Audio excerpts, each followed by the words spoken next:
Chapter 177. There were no walls in the world that didn't have a crack.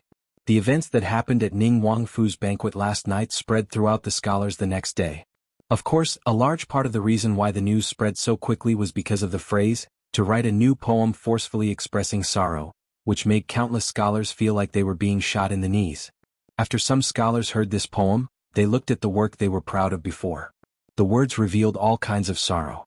Their faces turned red and they hid it well, not easily showing it to others again. Living in the prosperous Jiangnan area, the world was stable, the years were peaceful, and when they had nothing to do, they would recite poems and write some lyrics. This was the life of a scholar. However, if they didn't have enough experience, it was impossible to compose good poems. They read all day, held poetry meetings, and when they were in the mood, they would go to the brothels to experience the suffering of the common people. How could there be so much hatred between the country and the family? But in order to write a poem, they could only forcefully express sorrow. Moaning without illness, expressing sorrow without worry, this imperceptibly increased the pompous style of poetry in the literary circles of Jiangnan. However, even though everyone was well aware of this, they wouldn't point it out. After all, in order to write a poem, they couldn't personally go to the border to experience the situation at the border, and experience the pain of the destruction of their country. And this phrase, to write a new poem forcefully expressing sorrow, was like a fierce slap to their faces, reminding them to face reality. It was likely that in the future, when someone wrote this kind of poem again, they would have to weigh in their heart whether or not it was forcefully expressing sorrow. As the poem became more and more popular, it swept through the brothels and was heard by more and more people. As time went by, the pompous style of the entire poetry world actually decreased. Of course, this was a story for the future. At this time, the culprit that caused this matter was in his own courtyard, enjoying the warm wind, lying on a rocking chair leisurely. Li was very idle. He hadn't gone to the shop to take a look for a few days. Ruidu and spirits brought in a large amount of profit every day, most of which came from the share of the prince's mansion. Rui Workshop's business was better than before, but its share in the total income was decreasing. If he was alone, he would probably close the shop and wait for the money to come in. However, Rui Workshop was related to the livelihood of many people in the stockade. They were willing to do it, and Li Yi was happy to be a hands-off shopkeeper. He had been waiting for Jin Shan for the past few days.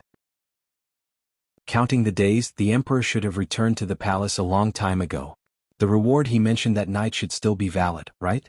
100 mu of fertile land and 100 bolts of silk. Of course, the most important thing was the 10,000 taels of gold. How long would it take to spend it all? Li Yi's desire to earn money diminished as he thought about all the money that was flying toward him. Lying on the rocking chair, some parts of his body were still faintly aching. This was because he had been training excessively for the past 2 days. He couldn't afford to offend his fiery sister-in-law. He had only accidentally seen her washing her belly band in the courtyard 2 days ago. Did she have to take revenge on him like this? If he hadn't asked Rui to massage him a few times with her unique method, he would probably still be trembling when he walked. A burst of noise suddenly came from outside the door. The courtyard door wasn't closed. 2 pale, beardless men with cold and arrogant expressions pushed the door open and entered. Li looked up and saw 2 familiar eunuchs. He couldn't help but feel happy. The people who delivered money had come. The 2 of you must have had a hard time coming from afar. Would you like to come in and have a cup of tea first? This time, Li Yi's attitude toward the 2 was completely different from before. He was extremely enthusiastic. After all, this time they were here to deliver money. He couldn't go against anyone but gold. Li Yi's attitude also stunned the 2 eunuchs who delivered the imperial edict. They felt quite flattered. It had only been a few days, but the 2 eunuchs were not used to such a big change in attitude. But at least they got a smile this time. The 2's cold expressions softened a little, and their tone was much gentler than before. They said, "His Majesty has an imperial edict. County Lieutenant Li, accept it."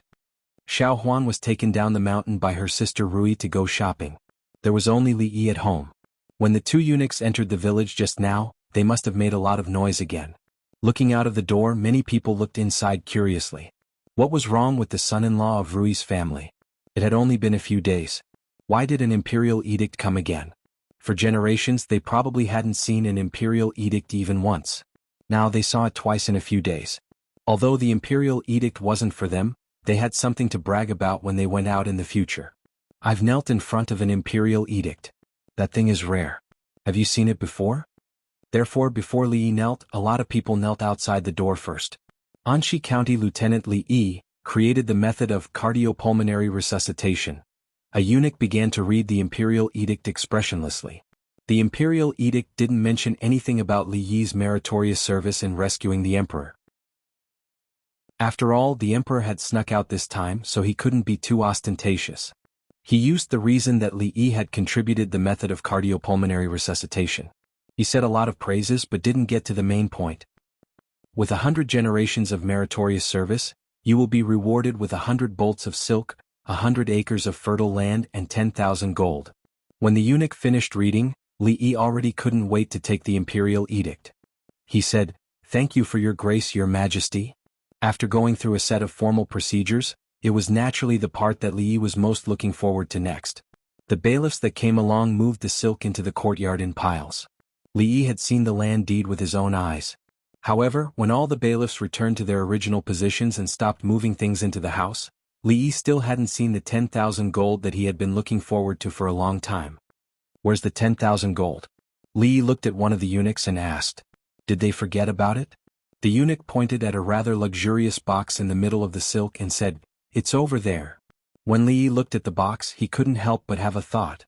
"Are you King kidding me? How does this broken little box look like it can contain 10,000 gold taels?" He ran over to open the box and saw the copper coins lying inside. "This is the 10,000 gold?" Li Yi asked uncertainly. "This is the 10,000 gold. Not a penny less," the eunuch said with a nod. Li Yi was stunned for a while. When he raised his head again, he looked at the eunuch in a somewhat unfriendly way. "You two are a bit too unkind. These copper coins are worth at most 1 tael of gold. Where did you hide my gold? Let me tell you, I'm very familiar with your supervisor Chang." Li Yi was very angry. Even if they secretly kept dozens or hundreds of taels of gold for the 10,000 gold taels, he wouldn't care about it. After all, they came all the way here and he should pay them for their hard work. But these 10,000 gold taels were only left with a pile of copper coins when they were sent here. This was too black-hearted. Fang didn't care about such a little money now, did he? Hearing this, the two eunuchs faintly twitched the corners of their mouths. Did this county magistrately think that the 10,000 gold meant 10,000 gold taels?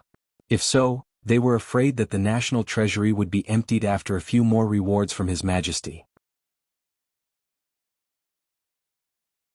Chapter 178. The two eunuchs could not stand the resentment in Li Yi's eyes. After announcing the rewards, they could not wait to leave the courtyard and gallop away on their horses.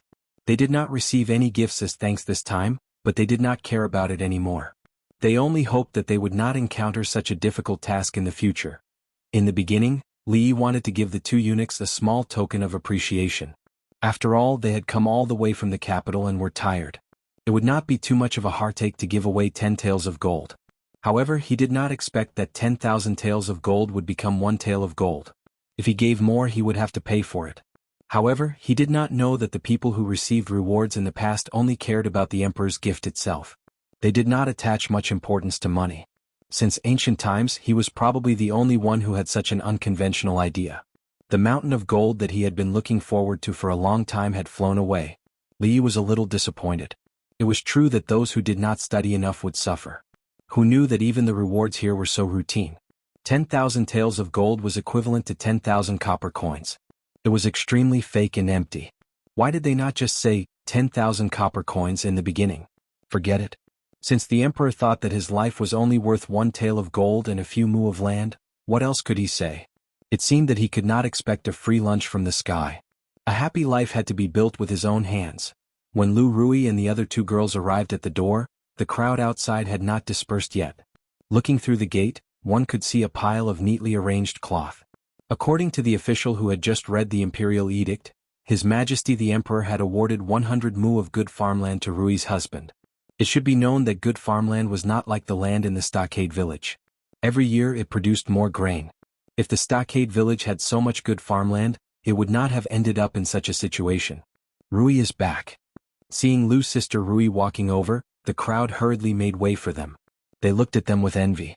The two lonely and helpless children in the past had now risen to the top, and no one could casually bully them. Rui is back. Go back quickly. Another official from the capital came to your house just now. They gave you a lot of good things this time. Everyone was talking at once and their expressions were one of envy and awe. It was said that the emperor's grace was vast, but why did it always fall on the head of young Master Rui? It had only been a few days, but His Majesty had rewarded him with an official position and a piece of land. Rui's husband had obtained the emperor's favor.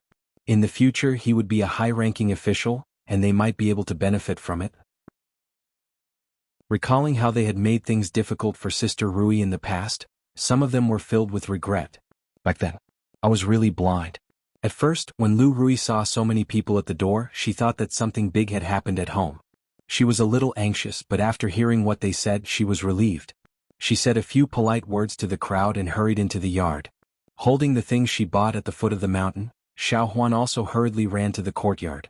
She was careless and tripped over the threshold. Fortunately, Lu Rui caught her in time. Standing in the yard, Li Yi looked at the pile of copper coins. The more he looked at it, the angrier he became. If he kept it, he would always think of this infuriating thing. If he threw it away, he couldn't bear to. Husband, this is... When Lu Rui walked into the yard, the first thing she saw was the silk cloth. She walked to Li Yi's side, and her pretty face was full of confusion. She knew that Li Yi was rewarded with the title of county lieutenant, and it seemed that it was because of an article he wrote. But why was it this time? She originally thought that maybe she could live a peaceful life, but since a decision a few months ago, her whole life had changed dramatically and she couldn't adapt to it. I accidentally did something that benefited the people again. These are all rewards from His Majesty. Li Yi sighed and said, "How can you say that you have benefited the people?" Lu Rui smiled. She was already used to Li Yi's words. She asked doubtfully, "Since it is a reward, why do you frown? That's too little?" Li Yi's voice was heard. Lu Rui's pretty face froze. There was actually someone who thought that the reward from His Majesty was too little? If the current emperor knew what he was thinking, would he take back the reward he had been given? However, thinking of the last time when he was appointed as an official, it was not so strange for him to have such thoughts. Xiao Huan looked at the fine silk cloth in the courtyard and mumbled. If she knew there was so much cloth at home, she wouldn't have bought it in the city. After painstakingly carrying it up, she found that there was already a pile of fine silk cloth in the courtyard. There were so many bolts of cloth, enough to make a few hundred sets of clothes for the 3 women at home.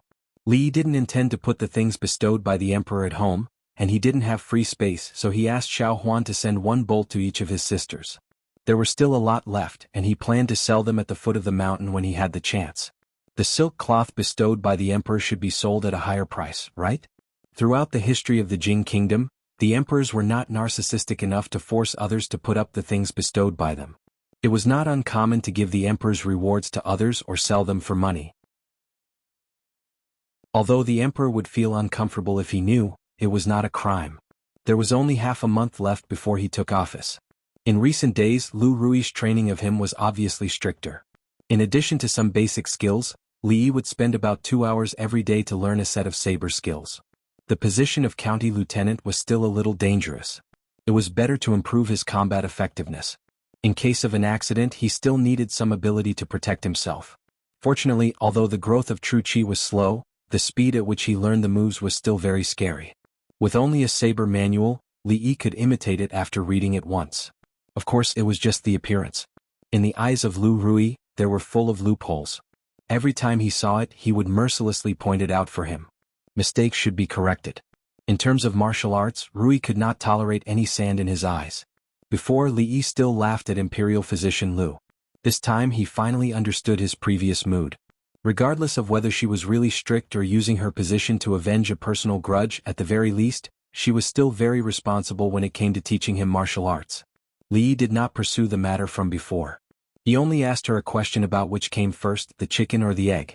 Then he slowly strolled out of the courtyard. "Young master, you are here?" Passing through half of the village, he walked into a relatively dilapidated courtyard.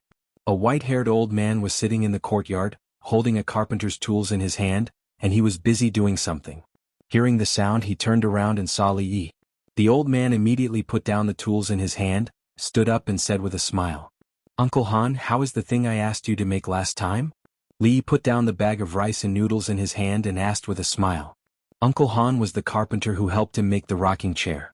In fact, with his age he was far from being an old man in the future. But in this era the average life expectancy of people was not long.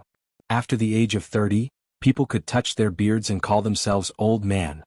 Perhaps because he had suffered a lot in his life. Uncle Han was in his early 50s, but his hair was already gray and he looked a lot older. It has been ready for a long time.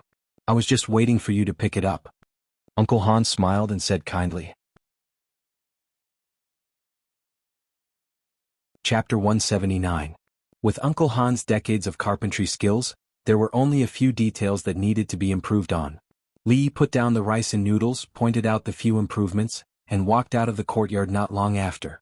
He wanted to leave some money as a reward, but Uncle Han insisted on not accepting it, so he could only give up. When he returned home, Lu Rui was still thinking about the question he left behind before he left. Which came first, the chicken or the egg? Actually, Li Yi did not know the answer to this question. Even in the 21st century, this was a question that the scientific community debated endlessly.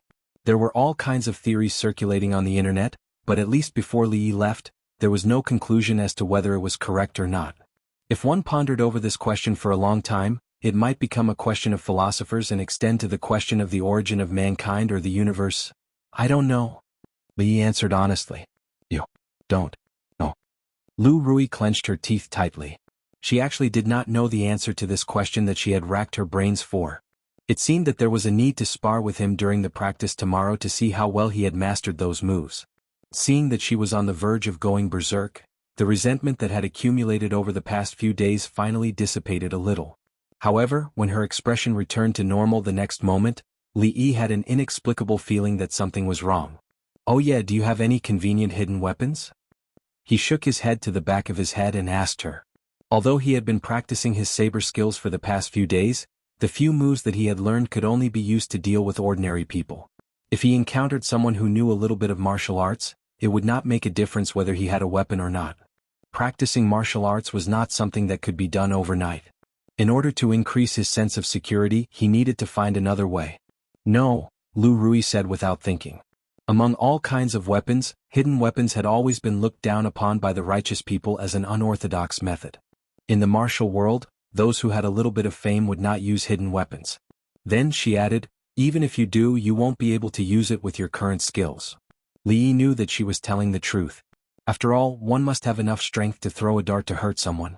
Although he was slightly stronger than an ordinary person under Rui's hellish training, he was still far from that level. He rolled his eyes at Lu Rui and said, that's why I'm asking if you have any convenient hidden weapons that can be used by ordinary people. For example, have you heard of pear blossom storm needles? When they are used, blood will be drawn. If there's poison on them, even a normal person can kill a martial artist. Never heard of it. Lu Rui shook his head and said, there are a few sects in Jianghu that specialize in using concealed weapons, and they may have the concealed weapons you mentioned. As for coating the concealed weapons with poison, this is a taboo in Jianghu. Once the matter is exposed, you will be hunted by the entire Jianghu. On the path of martial arts, practicing diligently is the right path. Don't think about taking the crooked path all day long. In Jianghu there were both good and evil sections. But no matter who was good or evil, they all despised this kind of despicable behavior of secretly hurting people. A martial artist with excellent martial arts was killed by an ordinary person with a poisonous concealed weapon. It was too unjust, and there was no dignity of a martial artist at all. Therefore, for this kind of thing, the two sects that had always been at odds with each other actually reached an agreement to resist it together. In Jianghu, martial artists who were famous for their concealed weapons were rare. Originally, he just wanted to ask her about concealed weapons. It would be best if he could get a suitable concealed weapon. In the end, not only did he not achieve his goal, but he was also taught a lesson by her for no reason. There was still half a month before he took office. Since he had nothing to do, Li Yi decided to take a look at his land. 10,000 gold was 10,000 copper coins, but there was no such trick on the land. He said it was 100 acres of fertile land, and it was really 100 acres. He didn't know if the low-ranking official who divided the land did it on purpose, but the land that was divided for Li Yi happened to be in the Li family village. But thinking about it, a low-ranking official shouldn't have this power, and the person who finally agreed on this matter should be County Magistrate Lu. As a matter of fact, since the day Li Yi escaped from the village, he hadn't been here again. Led by a low-ranking official, when he walked to the Li family village, a group of people stood neatly at the entrance of the village.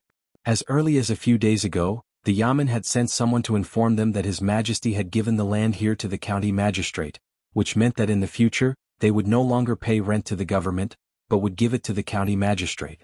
In the distance they saw a person in the uniform of a bailiff leading a few people over. A white-haired old man was about to go forward, but when he saw the young man walking in the middle, a trace of joy appeared on his old face. He quickly walked up, grabbed Li Yi's arm and said, "Hey boy, you're finally back. Where have you been these months? The government has come to look for you several times. Last time, 2 eunuchs wanted to deliver the imperial edict to the Li family village, but they were stopped by Emingzu. Later they learned that Li Yi lived in the Willow Leaf village, so they didn't come here. Therefore, the people of the Li family village didn't know that the county magistrate was the boy from the Li family who they had watched grow up. How can you talk to the county magistrate like that?" Seeing that the head of the Li family village was so rude to the county magistrate, the low-ranking official reprimanded him with a cold face. "What? County magistrate?" The old man was stunned and looked up at Li Yi with his eyes full of doubt. "County magistrate?" The villagers of the Li family village who were about to come over to greet Li Yi also stopped and looked at him with surprise and doubt.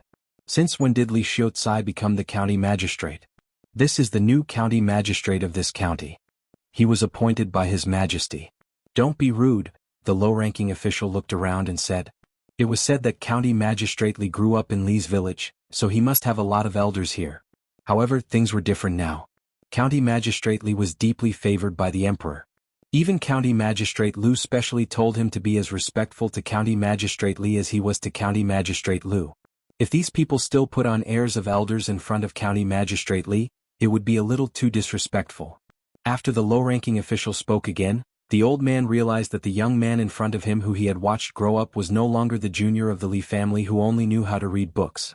"I'm the head of the Li family village. Greetings, County Magistrate." He hurriedly let go of his hand and bowed respectfully. Seeing the first person he met after coming to this world again, Li Yi had an indescribable feeling in his heart. What happened a few months ago seemed like it happened yesterday. If the old man hadn't asked people to arrest him, Li Yi wouldn't have escaped, and naturally, there would be no subsequent events. He wouldn't have met Rui, Xiaohuan, Fang, and of course he wouldn't have met Li Xian and Emingzu. He might still be a county magistrate in the Li family village who didn't know the next meal. Sometimes things like fate were so magical. The moment his life really began in this world was probably the moment when the old man shouted that he was going to be arrested. Thinking of the old man's face full of concern when he came over just now, Li Yi smiled and went forward to help him up, saying, "Old man, please get up. I was ill a few days ago and forgot everything. May I know your name?" Not expecting that County Magistrate Li would help him up in person, the old man was a little flattered. Seeing that County Magistrate Li was kind and more quick-witted than before, he felt relieved and said, "County Magistrate Li used to call me Uncle Li," but he was puzzled in his heart. Why had he never heard that madness could make people lose their memories? Hearing this, the low-ranking official frowned again. This old man is really insensible. Didn't I just tell him not to be rude to County Magistrate Li? The past is the past and now is the present. Why doesn't he understand the rules? When he was about to speak, Li Yi waved his hand and then looked at the old man and said, "After I recovered, I really can't remember the past. Uncle Li, can you tell me what happened before?" "Haha, you asked the right person. I watched you grow up and I even remember clearly that you wet the bed when you were a child." Speaking of this, the old man's face glowed and he began to talk incessantly. Chapter 180. The old man had seen this familiar face since he was a child. Li Yi did not put on the airs of a county lieutenant and was the head of the Li family village. The white-haired old man felt like he was seeing the child from the Li family again. The sense of familiarity returned and he was no longer afraid, so he began to talk freely. The old man stroked his beard, and his wrinkled face revealed a look of reminiscence. "This matter started more than 10 years ago, on the night you were born." The county yamen clerk beside Li Yi twitched his mouth when he saw the old man immersed in his memories. Seeing that the county lieutenant was listening attentively, he shut his mouth. At this time, the fear in the hearts of the Li family villagers gradually dissipated, and they slowly gathered around. "At that time, I often saw the county lieutenant sitting at the door reading. When I was a child, I knew that Li, county lieutenant, would definitely be successful in the future." "County lieutenant, do you still remember when my son fought with you when he was a child and I beat him half to death?" The villagers did not know when it started, but their fear had disappeared and they began to talk at once. However, they still addressed Li Yi as county lieutenant and were no longer as casual as before. From the messy information they revealed, Li Yi was able to sort out many things. The original owner of this body grew up in the Li family village. His mother passed away when he was young, and his father raised him alone until he was a teenager before he passed away due to illness. The father of the original owner of this body was the only county scholar in the village. He had repeatedly failed in the imperial examinations and seemed to be disheartened. He placed all his hopes on the next generation and taught Li Yi strictly from a young age. As a result, the young Li Yi was the only one of his age who could read and write. Later, Li Xiucai passed away due to illness, and the few acres of land that he owned were taken care of by the villagers. Every household would take turns to help him out. This was also because Li Xiucai was the only scholar in the village. Whenever a family needed to write a letter, he would write it for them. When a new wife gave birth to a child, she would ask him for help when it came time to name the child. She remembered his kindness and took good care of the child. Of course, the fact that the Li family's son was diligent in his studies was also a big part of the reason. At the age of 17, he was able to pass the elementary scholar examinations, which gave the Li family a lot of faith. If he was lucky enough to pass the imperial examinations in the future, he would be appointed as an official by the imperial court. When the villagers went out, they would be able to talk to others with their backs straight. However, this idea was completely shattered a few months ago. The child of the Li family, who was the hope of the entire village, had inexplicably gone mad. After he ran out of the village, he never came back. Even the government couldn't find him. The old man had originally planned to wait until the beginning of next year. If he had not returned by then, he would report his disappearance to the authorities and have his household register revoked. Who would have thought that when he reappeared in the village, he would suddenly transform into the county magistrate? The villagers of the Li family village, including the old man, were both surprised and delighted. The county magistrate, who was in charge of dozens of villages in Anshi County, came from their Li family village. With such a powerful backer, they would no longer have to worry about being bullied by other villages. If anything happened, they would also have someone in the county government who could speak up for them. Some of the villagers were already feeling elated. Watching the villagers chatter on for almost 2 hours, the scribe's legs had gone numb. However, when he saw that the county magistrate was still patiently listening to them, he could only groan in his heart. Li Yi listened patiently, but he felt a little strange. In the time travel novels he had read before, when someone traveled to ancient times, he would always have a headache, and then he would get all the memories of the original owner of his body. Obviously, this law did not apply to him. Except for an inexplicable sense of familiarity with the Li family village and these villagers, Li Yi could not even remember their names. However, the people of this era were still very easy to fool. An excuse of amnesia could be a good excuse, which saved him a lot of trouble. Thinking of the situation when he woke up in that room, he didn't know what happened to the original owner of his body. When he woke up, he was inexplicably replaced by him. Thinking about it carefully, it was more likely that he had starved to death. After all, the disaster year had just passed, and the situation here was better than that of the Willow Leaf village. However, everyone must be living a hard life. Even if they were starving, a scholar who only knew how to read books would not take the initiative to ask for help. Boy, there was a drought last year and the land didn't produce much food. The tax. Seeming to think of something, the old man looked embarrassed and looked at him. He wanted to say something but stopped on second thought. The land of the Li family village all belonged to the state before.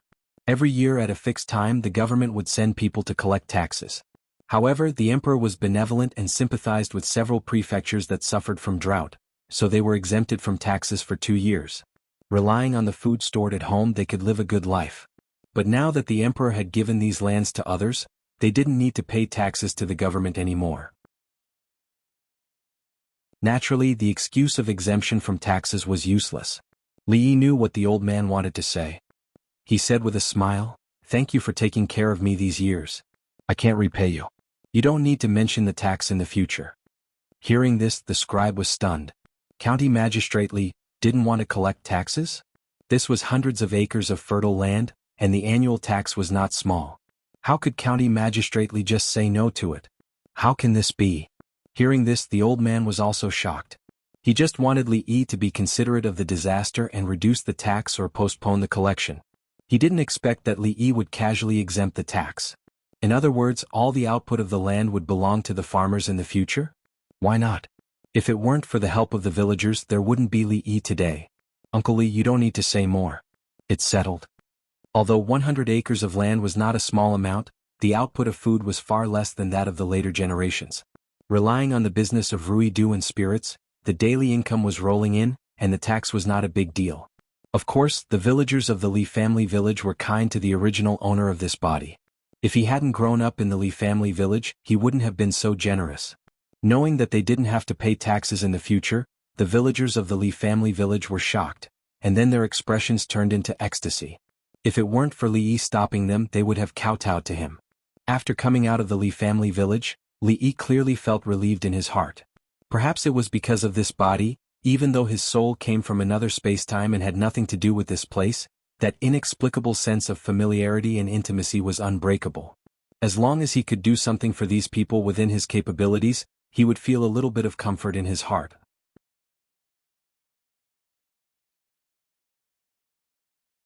Chapter 181.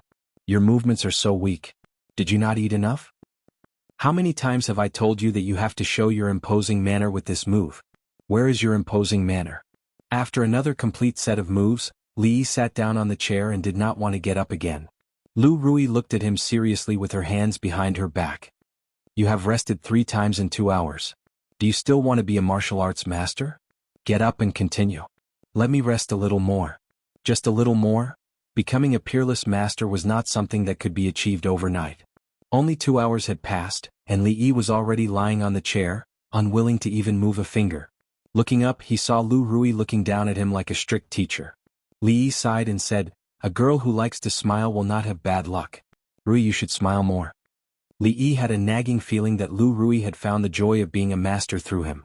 She would not stop until she tortured him until he could not move. Although the effects were surprisingly good, to the point that one day was equivalent to several days before, with his combat strength steadily increasing, the process was just too torturous. It's fine if you don't want to practice. How about we have a spar and see how much you have improved these days? Lu Rui looked down at him and said lightly, I remember that I only told half of the story of the painted skin yesterday. How about we finish it now? Sparring with her was just giving her a chance to beat him up. Li Yi was not that stupid, so he said it out of desperation. Lu Rui felt it was a pity that she could not spar with Li Yi. However, she was actually more interested in the ghost stories he told. Leaning against the willow tree by the wall, she said, Go ahead. Xiao Huan was watching from the side. When she heard that the son-in-law was going to tell the story of the painted skin, she immediately hid far away and did not dare to come over. Listening to the ghost stories from the son-in-law yesterday, she was so scared that she could not sleep all night. Now she did not dare to listen anymore. Yesterday he had told Lu Rui the story of strange tales from a Chinese studio to prevent her from continuing to abuse him. Li Yi changed to a more comfortable position as the strange tales from a Chinese studio surfaced in his mind. After pondering for a moment, he slowly began speaking. When he entered the study, he found that the doors and windows were all closed. He tiptoed to the window and peeked through the crack. He was so scared that his hair stood on end. He saw a hideous evil ghost with a green face and teeth like saws. He was drawing on a piece of human skin on the bed with a colored pen. After drawing, he lifted the human skin and put it on his body like a piece of clothing. A gust of autumn wind blew, bringing with it a slight chill. Li could not help but shiver. When he read the contents of the book, he would have a feeling that he was there, especially when he was describing the female ghost. In his mind, a vivid image had already appeared. The ferocious and terrifying evil ghost, with a green face and teeth like saws, laid on the bed with a piece of human skin, holding a colored pen and drawing on the human skin. Suddenly he felt a chill run down his spine and hurriedly sat up. Why did you stop? Lu Rui was listening with interest. Seeing that he suddenly stopped talking, she asked. I feel that if I want to become a martial arts master, I need to practice diligently. I can't slack off. Li Yi felt his body suddenly filled with strength. He looked up at her and said righteously, You must be more careful when you carry out your duties. The position of the county lieutenant is different from other jobs. Although you don't need to do it yourself, it is still somewhat dangerous. In the courtyard, Lu Rui helped Li Yi straighten the collar of the county lieutenant uniform and reminded him in a low voice. Although County Magistrate Lu generously gave him a month's vacation, he had to go to work eventually. If he delayed it any longer, the higher-ups would inevitably blame him. After a long period of special training from Lu Rui, the present Li Yi no longer looked like a scholar. Although he was still far from being strong and powerful, the azure-colored official robes he wore made him look valiant. Uncle Fong, I'll leave my husband to you in the future. After helping Li Yi straighten his clothes, she turned around and said to Fong. Fong was 1 generation older than Lu's sister Rui, but Li Yi got along with him more casually. One of them called him Fong, while the other called him Uncle Fong, which might sound strange to outsiders. Don't worry, eldest Mississippi. As long as I'm here, no one can touch the son-in-law. Fong patted his chest and promised. If he didn't go to Rui Square to keep watch, he would usually be idle at home. Now that the son-in-law was going to the yamen and the manager of Rui Square was changed, he would continue to stay by Li Yi's side. In this regard, Fong was somewhat looking forward to it. He was very bored running back and forth between the stockade village and the shop every day. He had never been to the yamen, but he thought that the life there should be much more interesting than now. Lu Rui was very confident in Fong's skills. With him by her side, as long as they didn't encounter a real master, they should have no problem dealing with ordinary thieves or even those so-called heroes of the underworld. I'm leaving. Li Yi waved at them and walked out of the courtyard. In the Anxi County Yamen, the spacious ceremonial door that only opened a few times a year opened. County Magistrate Lu, who hadn't been seen for a long time, walked out of the door under the escort of many yamen runners and officials. County Lieutenant Li, I've been looking forward to seeing you, County Magistrate Lu said with a smile to the young man in the county lieutenant uniform who was walking towards him after walking out of the ceremonial door. Behind County Magistrate Lu, 2 men in the same official uniform looked confused. They couldn't figure out County Magistrate Lu's attitude towards the newly appointed county lieutenant. During the year, the ceremonial door of the county yamen was usually closed. An exception would be made when a new official arrived or when an official of the same or higher rank came to visit. County Magistrate Lu's action showed that he attached enough importance to County Lieutenant Li. Lord Lu, I'm sorry to keep you waiting for me. Li also cupped his hands and said. County Magistrate Lu just smiled and didn't continue this topic. He turned around and pointed at the 2 men, introducing them. County Lieutenant Li, please allow me to introduce you to County Lieutenant Li. This is County Magistrate Wang, and this is Secretary Zheng. We'll be colleagues from now on. County Magistrate Wang and County Magistrate Lu were about the same age. With a big belly, he looked like a middle-aged plump man. Secretary Zheng looked a little older and had a skinny figure. When he stood beside County Magistrate Wang, he would be easily overlooked. County Magistrate Wang, Secretary Zheng. It's my first time here. Please take care of me in the future. Li cupped his hands and said politely. We're all colleagues. We should take care of each other. Since County Magistrate Lu was so polite to County Lieutenant Li, the 2 second-in-command and third-in-command of the county yamen naturally didn't dare to put on airs. Before today they had also heard a couple of things about County Lieutenant Li. It was said that County Lieutenant Li was originally a scholar. Because of one of his essays, he was appointed by His Majesty and replaced the position of County Lieutenant Zhou and became the new County Lieutenant of Anxi. A few days ago he came to the county yamen once and resolutely solved 2 difficult cases, which made a group of yamen runners talk about it for several days. At that time, the 2 just felt that County Lieutenant Li had some ability. They originally thought that he was just a scholar who was occasionally favored by the emperor. But seeing County Magistrate Lu's attitude today, it seemed that there was something about County Lieutenant Li that they didn't know.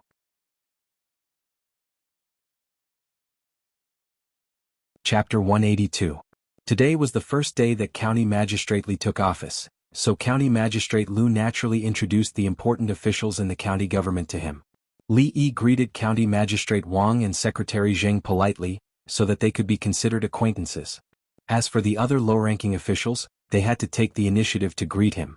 After a solemn introduction, County Magistrate Lu took Li Yi to the office and the inner house. The inner house was located in the back hall of the county government, which was divided into several separate courtyards for the officials' family members to live in. However, in the entire county government, only 4 people including Li Yi had this privilege. Before Li Yi came, County Magistrate Lu had already ordered people to clean it spotless. According to the regulations, officials could not live in the county government with their family members until they had been in office for 3 years. However, even without this regulation, Rui would not come here. Li Yi did not like the atmosphere in the county government, so he would rather go back to Rui Square than live here. 3 groups of yamen runners had already lined up neatly. The county magistrate was in charge of the public security of the county, and also the direct superior of these yamen runners. Among them, when the county magistrate tried a case, the officers who stood on both sides of the court to maintain discipline knew Li Yi. Thinking of the scene when County Magistrate Li tried a case in the court that day, they looked at him with admiration in their eyes. And among those constables, some of them had seen him before. No one had expected that this weak scholar, whom they had seen several times, would become their immediate superior in the blink of an eye. Although they did not witness it with their own eyes, they had heard from some people what happened when County Magistrate Li tried a case that day. At this time there were more doubts and curiosity in their eyes. However, in front of the County Magistrate Lu, they still had to show respect on their faces. As the head of a county, County Magistrate Lu was quite busy in daily affairs, so it was impossible for him to accompany Li Yi all the time. Therefore he roughly showed him the county government, and as for the more detailed things he gave them to a clever yamen runner. "Sir, do you want me to show you around the county office?" The bailiff looked at Li Yi with a hint of fanaticism in his eyes as he asked with a face full of smiles. Since he saw the means of County Magistrate Li that day, a door of a new world opened for him, and he seemed to be enlightened. When he assisted the county magistrate in handling cases, he made great contributions again and again. Not only did he get several commendations from County Magistrate Lu, but he was also promoted to a small leader of the yamen runners. So far, the little yamen runner who was muddle-headed all day in the yamen had completely disappeared, replaced by a little yamen runner with feelings and ideals. "What's your name?" Li asked casually. The bailiff seemed to be quite quick-witted. "Sir, this subordinate is Louis," the bailiff hastily replied. "Louis?" Li stared blankly for a moment. He thought that Louis's father really knew how to name his son. He waved his hand and said, "There's no need to look around. Take me to the county lieutenant's office." "M'lord, please." Louis responded and led Li Yi through the ceremonial door to the side of the corridor. On both sides of the ceremonial door, there were small rooms, which were the offices of the officials other than the county magistrate. Louis led Li Yi into one of the duty rooms. After walking through the door, he saw a pretty woman sitting on the main seat. The woman raised her head to look at Li Yi, put down the teacup in her hand and said, "I thought you wouldn't come. I'm just a commoner. How dare I defy the imperial edict?" Li Yi sat next to her, poured himself a cup of tea and said indifferently, "If it weren't for the Princess Constable, he would still be sunbathing in the courtyard of Willow Leaf Village or Rui Square." He got angry when he saw her, but he couldn't do anything, so he felt a little depressed. Seeing this scene, Louis sensibly retreated. When the immortals fought, the mortals suffered. He couldn't get involved in the affairs of these two important people. Emingzu took a sip of tea and said lightly, "No matter how lazy you were before you took office, now that you're a county magistrate you can't be like before." Otherwise what? Are you going to dismiss me?" Li Yi turned to look at her and asked expectantly. "The position of county magistrate is very important. If you neglect your duties and cause public order to be unstable, and there are unjust and false cases, you'll be dismissed and investigated. If you're serious." Emingzu looked at him and waved her hand in the air. "Damn it, do you have to go so far?" Li Yi's eyelid twitched, but thinking about it, what she said made sense. A county magistrate was responsible for public order, arresting bandits and investigating cases. None of these were small matters. If you neglect your duties and cause public order to be unstable, bandits run amok, or randomly judge a case and cause someone to die unjustly, it wouldn't just be a case of neglecting your duties. Disregarding human life, just dismissing your duties might not be enough. The prison of Qing in government welcomes you. Raising his head to look at Emingzu, his eyes were extremely complicated. He had thought that he had found a powerful backer, but who knew that this powerful backer dug a big hole for him to jump into?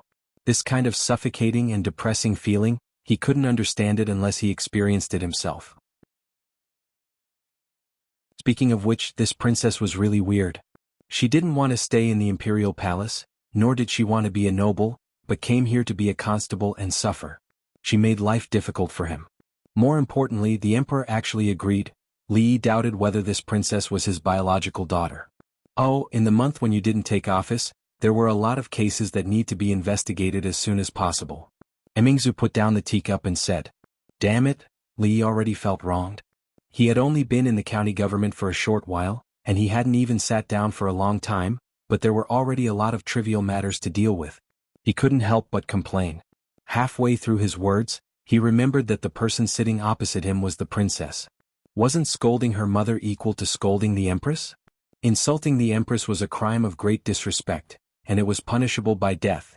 Seeing that Mingzhu's face became cold, Li Yi immediately put on a smile. Your Highness, how is your body? Is His Majesty's asthma better? According to what you said, I cleaned the palace several times a day and removed all the flowers and plants in the palace. The number of times my father's asthma has indeed decreased. A trace of softness appeared on Mingzhu's face as she said. Then she turned to look at Li Yi and said, I know you don't want to be an official. How about this, as long as you fulfill your duties as a county lieutenant within half a year, I can write to my father and allow you to resign after half a year. Is that true? Li Yi was stunned for a moment. Then he looked at her and his tone became more serious. Half a year's time was not short, but it was not long either. But there was still something to look forward to. Her words just now were like a ray of light in the darkness, guiding Li Yi in the right direction. Really? Mingzhu nodded. Half a year's time was the deadline that she and her father had agreed on. Half a year's time was enough to train him a little. Slap hands as a vow. Who knew if she was just saying it casually? If she went back on her word, there was no evidence.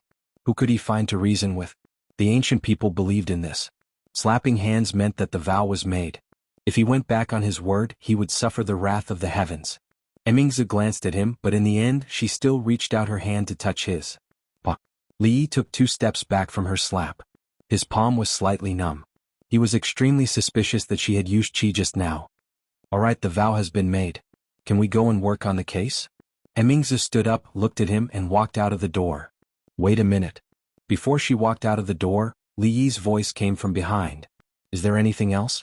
She turned to look at him. Why don't you write a written pledge? Li Yi looked at her with a hesitant expression. If she didn't believe in ghosts and gods, it would be the same whether she made a vow or not. It was better to write a written pledge. With a written pledge, there would be material evidence and he wouldn't have to worry about her going back on her word.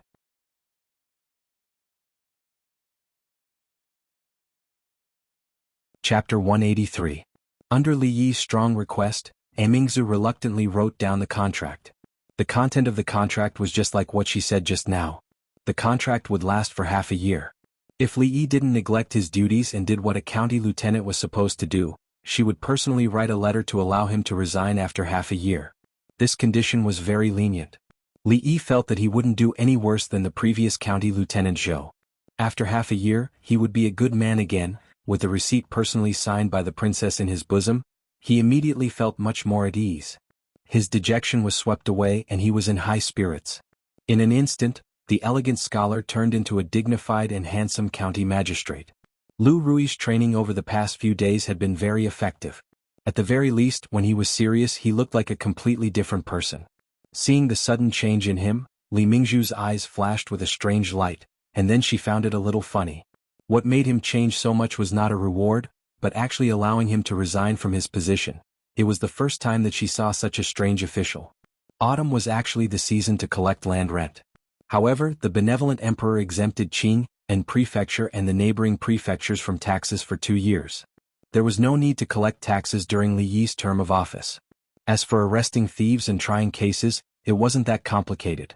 If anyone lost something, they would come to the yamen to file a case. The constables would symbolically investigate and find clues. Then they would find the thieves and everyone would be happy. However, most cases couldn't be solved. After a long time, they would be left unsolved. The rate of solving cases was actually very low. In this aspect, there was no difference from the future. Unless it was a major case or a lawsuit that involved human life, it had to be treated seriously. However, if such a case really happened, the most anxious person should be County Magistrate Lu. As a county lieutenant, he only assisted the county magistrate in investigating the case, so he didn't make Li Yi worry too much. Fortunately, there weren't many cases like this and there were only a few of them in a year. Most of the cases that needed to be dealt with were small cases such as fighting, theft, and robbery. Li Yi had already learned about these things from Lu Yi. Generally speaking, the county lieutenant's daily life was relatively leisurely.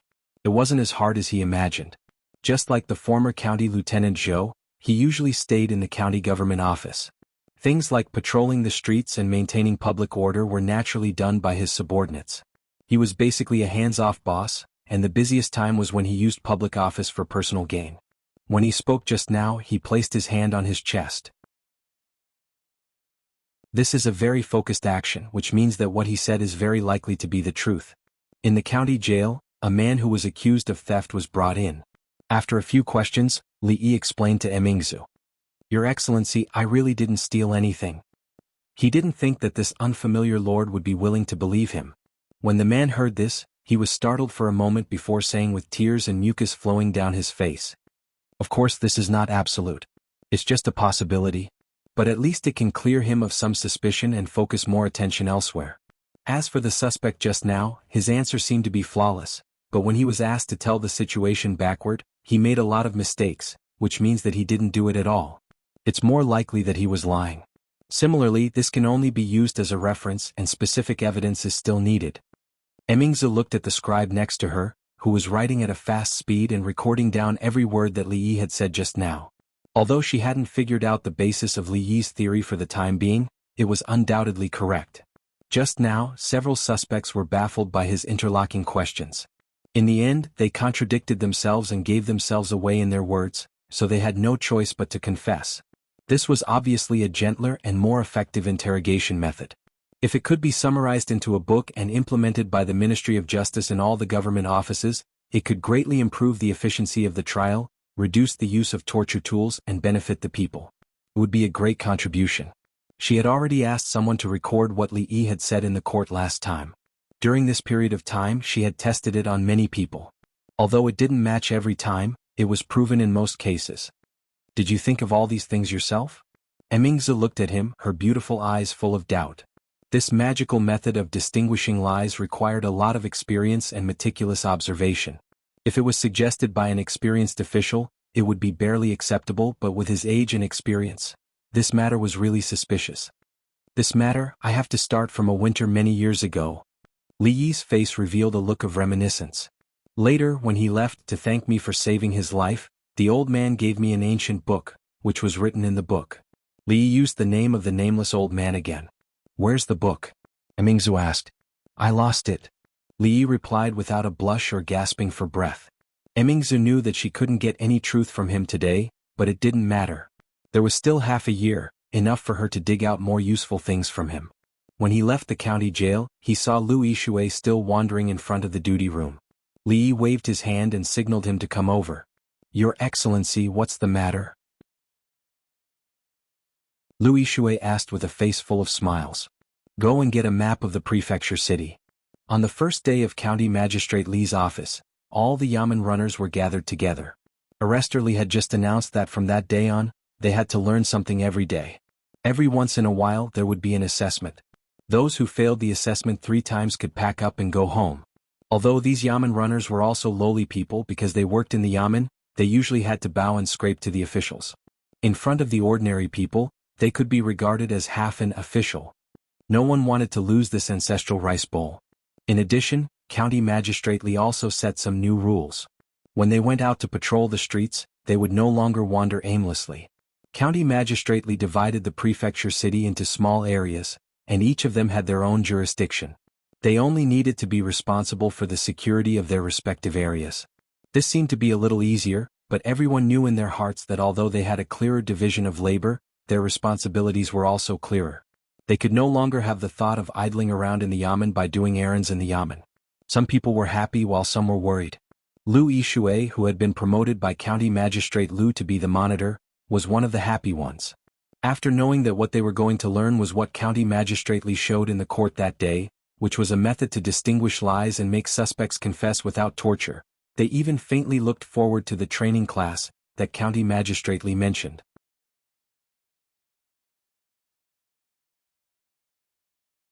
Chapter 184. At the behest of County Magistrate Li, a free training class for the constables and yamen runners was officially held. Of course, County Magistrate Li was busy with official business and had no time to teach them personally. A literate scribe in the yamen was the teacher for the time being. He held a booklet with County Magistrate Li's quotations and analyzed the specific cases one by one. The scribe had witnessed how County Magistrate Li tried cases with his own eyes, so he was very familiar with the process. At first, the yamen runners just wanted to pass the test and keep their jobs. After listening for a while, they forgot about these things and showed an interested expression. Only then did they know that what the scribe taught them was the magical interrogation method of County Magistrate Li. As an ordinary yamen runner, if he learned this, he would undoubtedly have a special skill and would be valued wherever he went. Just like Lu Yishui, no matter how fierce and tough the criminal was, He could only obediently sign in his hands. During this period of time, he had made many outstanding achievements and had become the right-hand man of County Magistrate Liu. Half a month ago he was just an ordinary yamen runner like them, but now he had become a monitor which was envied by everyone. Of course, they didn't have Liu Yishui's talent, so they could only make up for it with hard work. It was impossible for them to become a monitor. It was their short-term goal to be valued by County Magistrate Li or County Magistrate Liu. The training class before him was undoubtedly a rare opportunity. Dainyu, tell me honestly, did you go to the brothel again last night? During the break, a skinny yamen runner suddenly turned his head and asked another yamen runner. Nonsense, I went home directly after leaving the yamen office yesterday. The yamen runner called Dainyu was stunned for a while, then his face turned red and he said with a flushed face. Hihi, you still dare to say no? You stuttered and didn't dare to look at me. The county magistrate said that you were lying. Since we are all men, we won't laugh at you. I just want to see if the method taught by the county magistrate is effective. The yamen runner had already understood the situation when he saw the yamen runner's expression, so he laughed and said, I didn't go. The yamen runner called Dainyu controlled his emotions and said calmly. He thought to himself, why did County Magistrate Li teach us these things? What secrets would we have in front of them in the future? Even if you don't tell us, we know. Another bailiff smiled mysteriously and said, the packet of aphrodisiac you secretly hid is gone. You must have gone to a brothel. There's no need to be so complicated. Look at how listless he is today. Where else could he have gone last night? Another bailiff jeered. Dainyo's face turned as red as a monkey's butt. What was there to laugh about visiting a brothel? He spoke as if they had never visited one before. When he saw the scribe pick up the booklet again, he quickly changed the topic and said, it's about to begin. Listen carefully to Scribe Chen. If you miss out on anything and fail the test, be careful that you won't be able to keep your jobs. These words were quite a deterrent to the bailiffs. They stopped teasing Dainyo and immediately straightened their attitude and listened attentively. Li Yi was very satisfied with the yamen runner's humble and eager attitude. In the future, the employees of big or small companies would go through pre-job training before they officially started work. Although these bailiffs were old foxes in the yamen, they were good at doing odd jobs and running errands. As an honorable people's yamen runner, their professional knowledge was far from enough. He didn't want to know how County Magistrate Zhou managed his subordinates in the past. At least in his place, he still attached great importance to the training of his employees. The key was, the more capable and the higher their execution, the fewer things that needed to be handled by Li Yi personally. In order to be a stable boss in the office, Li Yi was not stingy at all. He copied all the FBI's methods of investigating cases and detecting lies. These books were already common in the future. He picked out some useful ones. As for how effective they were, it would depend on their talents. After they had more or less mastered these things, it was time to bring out books like Criminal Psychology, Abnormal Psychology, Young Justice Bao Shigong's Strange Case, and so on for them to broaden their horizons. The yamen runners in ancient times were actually not as high and mighty as people imagined. They were the same as prostitutes and actors. These yamen runners were usually hereditary. Their ancestors were all in this line of work. As long as they didn't lose an arm or a leg, they didn't need to be examined before they took up the post. When the father retired, the son could take over.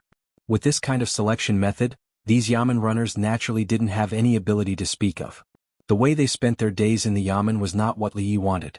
He didn't need to train them into independent detectives. At the very least, they should have some basic qualities and be able to handle some small disputes. Li Yi was already very pleased that they didn't have to bother him with trivial matters. Through these 2 days of observation of the yamen runners, Li Yi discovered that the monitor named Liu Yi had some talent. When it came to interrogation by torture, he could often understand it with just a hint. He could be trained to be his right-hand man or something. It should save him a lot of trouble in the future. After pondering for 2 days, he set these rules for these yamen runners. At the end of the day, he just wanted to be a lazy county officer. He divided the responsibilities bit by bit according to the small areas. In the future there were area policemen, and now there were area detectives. If there was any small dispute in the area, they would first try to solve it themselves. If they couldn't solve it, there would be a small captain in every 5 areas. If the small captain couldn't solve it, they could report it to the chief captain, Liu Yi, to deal with it. If even Liu Yi couldn't do anything, then Li Yi or Emingzu could only do it personally. Although Emingzu knew that Li Yi did this to be lazy, It seemed to be reasonable after thinking about it carefully. She believed that Li Yi didn't do it on a whim. It would be better to observe for a period of time before making a decision. Now, Li Yi could barely understand County Magistrate Lu's mood. With such a princess as his subordinate, he couldn't beat or scold her, and he had to consider the opinion of his subordinate when he did things. Such an official was really aggrieving. After reading a few books in the duty room, he estimated that it was almost time to get off work. He planned to call Fong back. The moment he walked out of the door, he saw 2 yamen runners escorting a man in. Li Yi originally planned to leave directly. When he saw the appearance of the man, he was slightly stunned and walked over there. County officer. Seeing him coming, the 2 yamen runners hurriedly saluted. The man raised his head and saw the young man in official uniform walking over. He was also stunned for a moment, and then a trace of joy appeared on his face.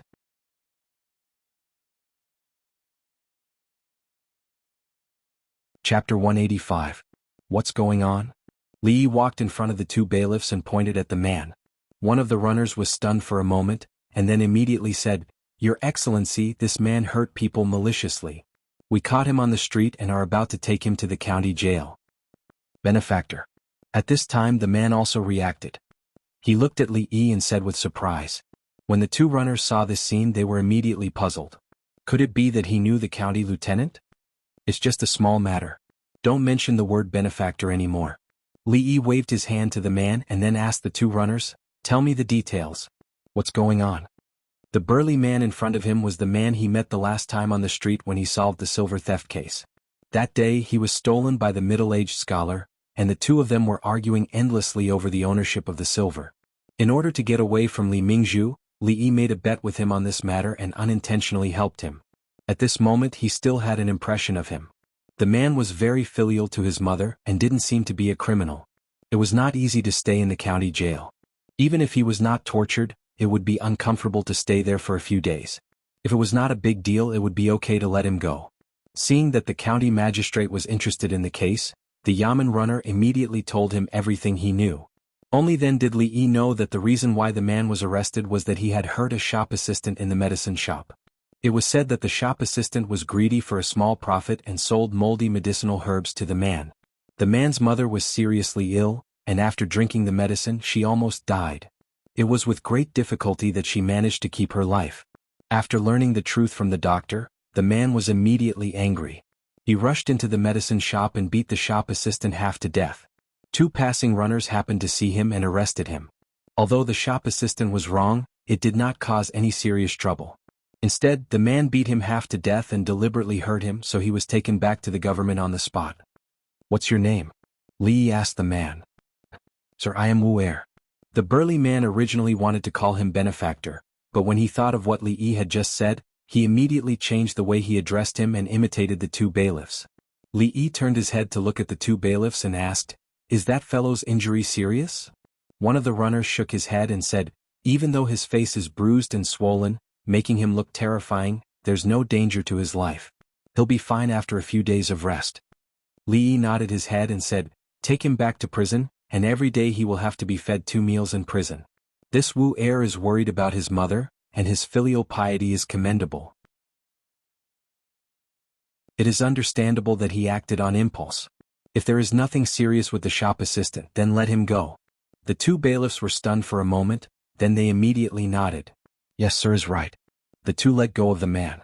Seeing that he was still standing there in a daze, one of them slapped his head and said, "What are you standing there for? Hurry up and thank the county lieutenant." The burly man came back to his senses, and a trace of joy appeared on his face. He immediately knelt down and said in a loud voice, "Thank you, county lieutenant. Thank you, county lieutenant." It was unknown where these people learned to kneel when they saw an official. Li Yi wanted to help him up, but the man's strength was not small. With a plop, he knelt on the ground and steadily kowtowed twice.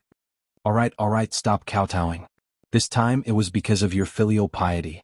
In the future, think more before you act. If you have any problems, you can come to the government for help. Don't be so impulsive." Li Yi waved his hand and said. The burly man laughed and thanked him several times. Worried that no one would take care of his mother, he hurriedly left. "Sir is so benevolent. I admire you." Ignoring the flattery of the 2 bailiffs, Li Yi waved his hand casually, called Fong from the back hall, and walked out of the county government. In this era, the working hours of officials were very different from those of the future. Because the main officials such as the county magistrate and the county magistrate lived in the government, they had to go to work at 6 or 7 o'clock in the morning. But they also got off work early. They could go home at about 3 or 4 o'clock in the afternoon. According to the unified rules, except for some important festivals, the officials had a rule of 1 day off every 5 days. That was to say, every 5 days they worked, they could have a day off to go home and take a bath. It was quite scientific. However, Li Yi was a special case in the county government. Perhaps Mingzu found her conscience and wanted to make up for what she owed him, so she relaxed many rigid rules for him. He didn't have to live in the county government, and he didn't have to go to work early in the morning. He was much freer than the county magistrate. Li Xian kept his word. Last time he promised to give Li Yi a good horse, and Li Yi had received it a few days ago. Unfortunately, he hadn't learned how to ride a horse. The horse was temporarily requisitioned by Lu Rui. She seemed to like the horse very much. Since she requisitioned it, she didn't mention returning it. It was not only Li Yi's dream to ride a horse in fine clothes and travel the world with a sword. During this time he had a lot of contact with Lu Rui. She liked the martial arts novels told by Li Yi the most. Every time Li Yi talked about those martial arts heroines, her eyes would shine. As his sister-in-law and martial arts coach, she had said that she would teach Li Yi how to ride a horse, and Li Yi had been looking forward to it for several days. He imagined that it must be very cool to ride a horse on the road in fine clothes. If he had a long sword like Lu Rui's, he might really look like a hero. Li Yi did not really like the saber that was given to him by his superiors. There was a saying that the sword was the leader of all weapons. In his impression, heroes usually use swords. When he thought of sabers, the first image that popped up in his mind should be a group of rugged men, each holding a large saber in their hands, rushing down the mountain, shouting, "This mountain is mine, this tree is planted by me," and so on. The feeling of incongruity was too strong. If there was a chance in the future, he would change to a sword. He always thought that Lu Rui looked very cool when she used a sword. Her expression was cold and her sword was silent. If he was in Jianghu in the future, he could give himself a nickname of Deadly Fairy, which would probably shock a lot of people. Thinking about it carefully, the Princess Arrestor looked quite cool in her uniform with a knife on her waist. However, no one had ever seen her draw her knife. But thinking about the way she slashed around with her knife, no matter how cool she looked, it was all gone. After bargaining with Mingzu, Li Yi's life did not change much after he became the county lieutenant. He came down from Willow Village in the morning and went back in the afternoon.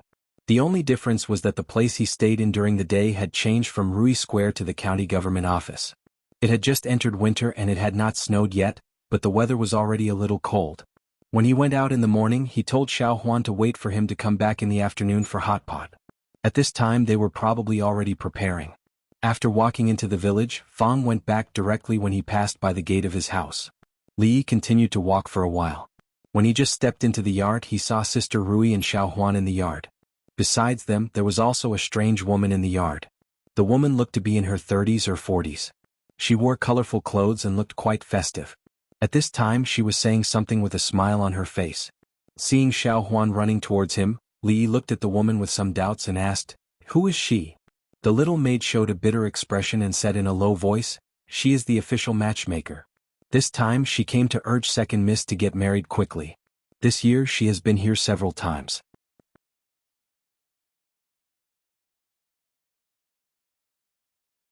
Chapter 186. Official Matchmaker? Li Yi was slightly taken aback by Xiao Huan's words. Previously he had mistaken 10,000 gold as 10,000 taels of gold, which was extremely embarrassing.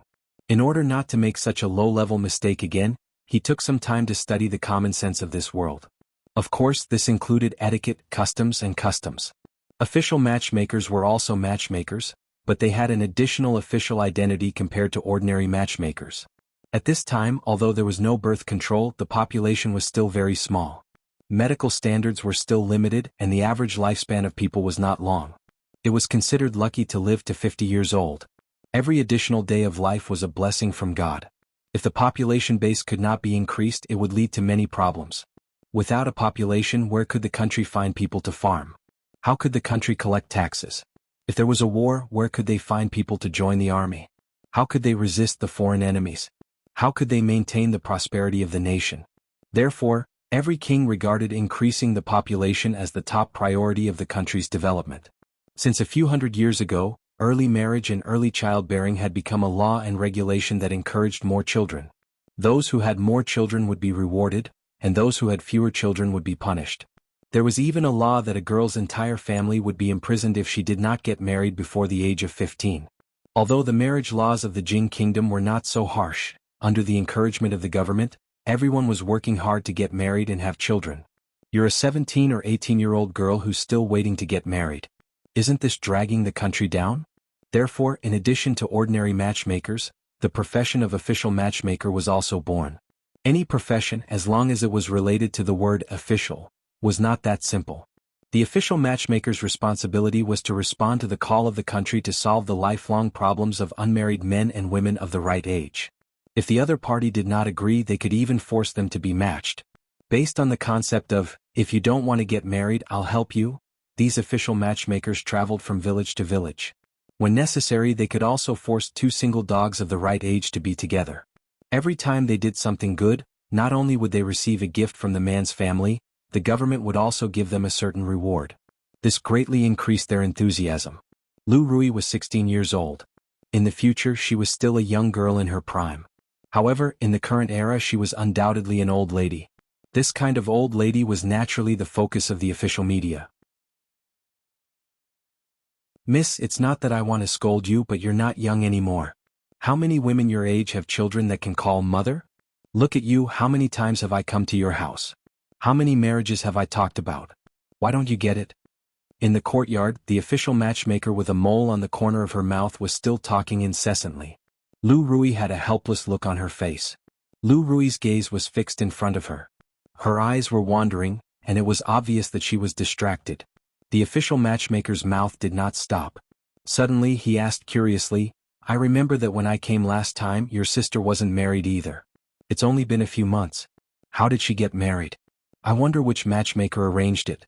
Why didn't she register it with the authorities? Her tone was a little regretful. She was responsible for the marriages of men and women of the right age in Willow Leaf Village and the nearby villages. If she could arrange a marriage, she would inevitably be rewarded. If someone else took it away, she would have nothing to do with it. If she knew which matchmaker was so unruly, she would definitely teach her a lesson next time. In this line of work, one must abide by the rules of this line of work. She could not stretch her hand too far. Lu Rui did not speak. The reason why she made that decision some time ago was not only because of Second Aunt and the others, but also because the official matchmaker had come to her house countless times. If it was delayed for a while, she was afraid that she would be fined. At that time, they did not have any extra food at home. The official matchmaker looked at Lu Rui and said, Miss, I didn't mistreat you at all. Miss, you are so beautiful, and I can't bear to say bad things about a bad family. Last time you were not satisfied with Blacksmith Wang's eldest son, so this time I left the best for you. Although Master Su's son is a little silly, he has a cloth shop in the prefecture city. He has maids and servants and a big house. He doesn't lack anything. If you marry him, you will be the mistress of the Su family. What do you think? If you agree, I'll immediately reply to Master Su's letter, and the marriage can be settled within these 2 days. If it drags on for too long and Master Su agrees to someone else, then there's nothing we can do. There's a large group of people squeezing into the Su family's door. There was still no change in Lu Rui's expression, as if she did not hear the official matchmaker's words. Miss, I can't help you delay this marriage any longer. If you still don't agree, I'm afraid the higher-ups will send people to punish you soon. The official matchmaker tried to persuade her. Li found it a little funny when he heard this. Maids, servants, and a big house. Tempting Fong with such conditions might work, but Mississippi Lu was someone who had seen the world now. The money she had saved up was probably enough to empty out the cloth shop. The official matchmaker was originally confident about today's marriage. She knew the situation of the young lady's family. A few months ago they were so poor that they could barely eat. Although the Su family was not a wealthy family, and it was an exaggeration to say that she would marry them and become the mistress of the Su family, at least she would not have to worry about food and clothing. Wouldn't it be 1,000 times better than here? As she thought about this, her gaze swept across the two sisters. Suddenly, her expression froze, and then astonishment appeared on her face. The last time she came, they were dressed in ordinary clothes. Today, these two sets of clothes were probably worth a lot of money. Looking at the hairpin in the elder sister's hair, she felt that it was vaguely familiar. After thinking for a while, she remembered that she had seen it at the most famous silver shop in the prefecture, Golden Jade Lane. It was worth at least a few dozen taels of silver. After so many years of hardship, of course, Lu Rui would not be so extravagant as to spend a few dozen taels of silver to buy a golden hairpin. This hairpin was given to her by Li Yi some time ago. However, she did not know that the official matchmaker was also puzzled. It had only been a few months since they last saw each other. Could it be that the two sisters had made a fortune? However, even if they had really become wealthy, they still had to get married. If it was delayed any longer, it would not be as simple as the punishment of rations. Li Yi was standing nearby watching the bustle. The courtyard door was suddenly pushed open. Fang had just walked in and saw Li Yi. He rubbed his head and said embarrassedly, "Sonny, the cloth that you gave to my family last time, do you still have it?" Zhuzi was playing with fire at home today and accidentally burned the cloth. "I gave him a beating." Li Yi did not wait for him to finish and ordered the little servant girl, "Go to the room and bring another roll of cloth out." Fang was considered a wealthy person now and could afford a roll of cloth. But the significance of the cloth given by the emperor was different. If it was burned by Zhuzi just like that, he would probably be heartbroken. Li Yi silently mourned for the naughty brats, but for a while. Xiao Huan nodded her head and ran briskly into the room. After a while she came out carrying a roll of cloth. The last time the emperor rewarded them with too much cloth. They had given out a lot and there was still a large pile left. It would not hurt to give a few more rolls to the little servant girl. The official matchmaker watched as the little servant girl with a silver hairpin ran past him. When his gaze swept to the silk cloth in her arms, a trace of surprise appeared on his face again. This is good material.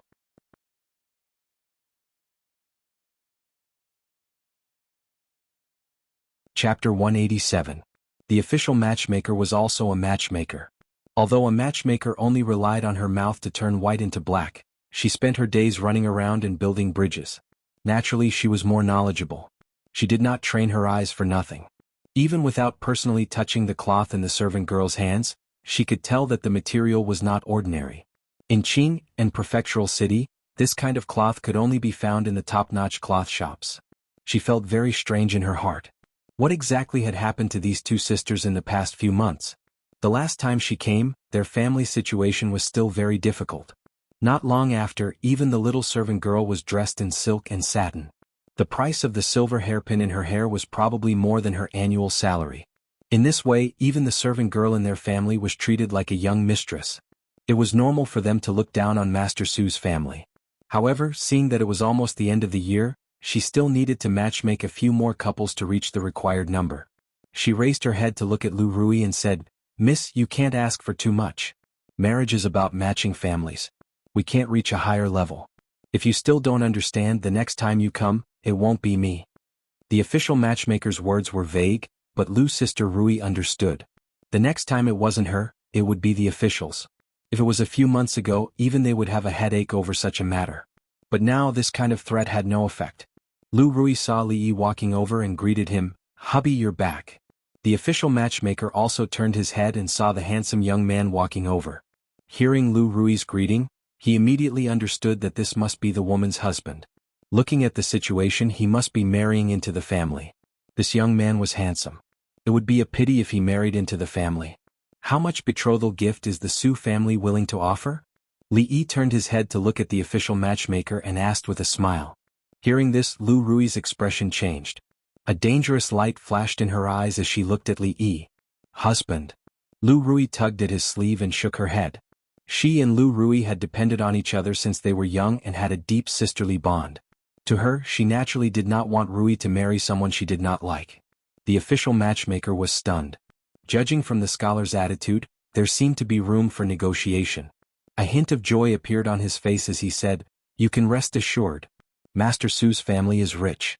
I believe the betrothal gifts will definitely satisfy you. If the Su family is willing to pay 10,000 gold taels as a betrothal gift, this matter is not impossible to discuss." Li Yi was still brooding over the previous matter. What? The official media couldn't believe his ears and repeated, 10,000 taels of gold. Seeing Li Yi nod his head, the official media was stunned on the spot, looking at him with a strange expression. 10,000 taels of gold? Did she know how much money that was? Even an emperor marrying a princess would not need so much as a betrothal gift, right? She had originally thought that such a small family would not be able to see much. Even if the betrothal gift was a bit too much, she could go back and discuss it with Master Su. It was not impossible. But 10,000 taels of gold, even if the Su family sold themselves 10 times over, they would not be able to gather that much. Hearing Li Yi's words, Lu Rui's pretty face was also a bit stunned. She knew that he was probably just messing around, so she smiled and did not say anything else. Lu Rui glanced at him and the coldness on her face disappeared. "Ah, young master, please don't joke around. 10,000 taels of gold, who in the entire Qing and prefecture would be able to take out such an expensive betrothal gift?" The official agent's mouth twitched as he spoke with a fake smile. 10,000 taels of gold was a huge sum of money to anyone. Perhaps there were many people in the Qing and prefecture who could take out this much money, but only a fool would use 10,000 taels of gold as a betrothal gift. "Then I can only apologize," Li Yi said regretfully. "I hope this official matchmaker can make things convenient for me. You don't have to worry about my wife's sister's marriage in the future." Although his sister-in-law's temper was not very good, she was beautiful and skilled in martial arts. If she could not be sold for a good price, wouldn't it be a great loss? "I'm afraid that won't do. Scholar, you are taking things for granted." The official matchmaker sneered, thinking that this young scholar looked arrogant. Women of the right age had to marry. This was a rule since ancient times. She was only an official matchmaker and did not have such great power. She said in a strange tone, "Men and women should get married when they are of age. This lady is not young anymore. It is the right thing to do to get married as soon as possible. Otherwise it will not be good when the higher-ups punish you. How dare you speak to the county lieutenant like this?" Old Feng took the piece of cloth from Xiao Huan and was about to leave when he heard the strange voice of the official media. His brows involuntarily sank as he strode over and said. He had been with Li Yi for the past 2 days and stayed in the yamen. Most of the people he came into contact with were the yamen runners and he had learned some things from them. Although this was not the yamen, this woman dared to laugh at the son-in-law. If the yamen runners were here they would not let it go so easily. The official matchmaker was still sneering in her heart when she was suddenly startled by a big man who walked over and scolded her. When she came to her senses and was about to scold him, she suddenly remembered that he had just said, "County Lieutenant." She was shocked again.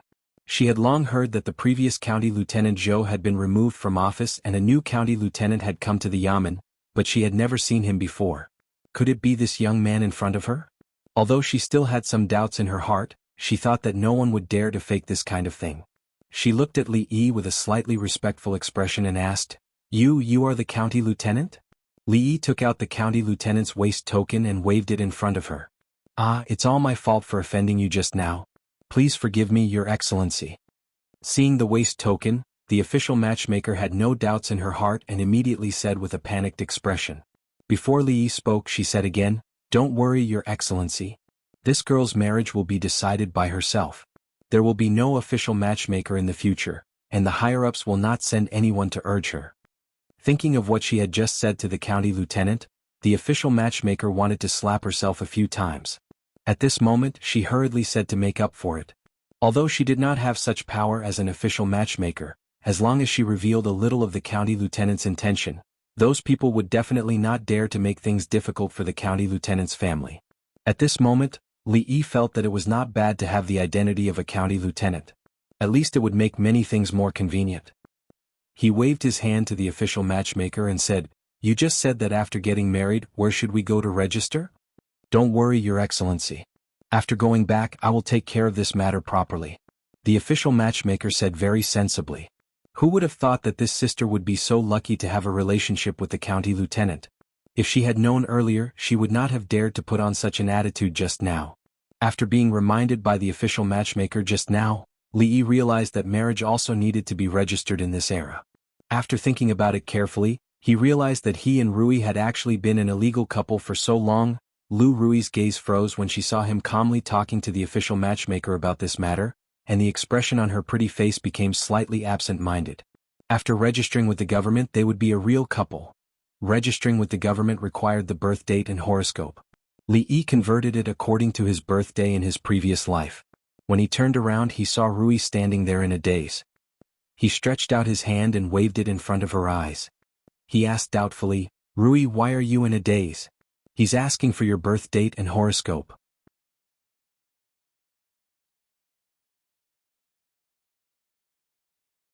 Chapter 188.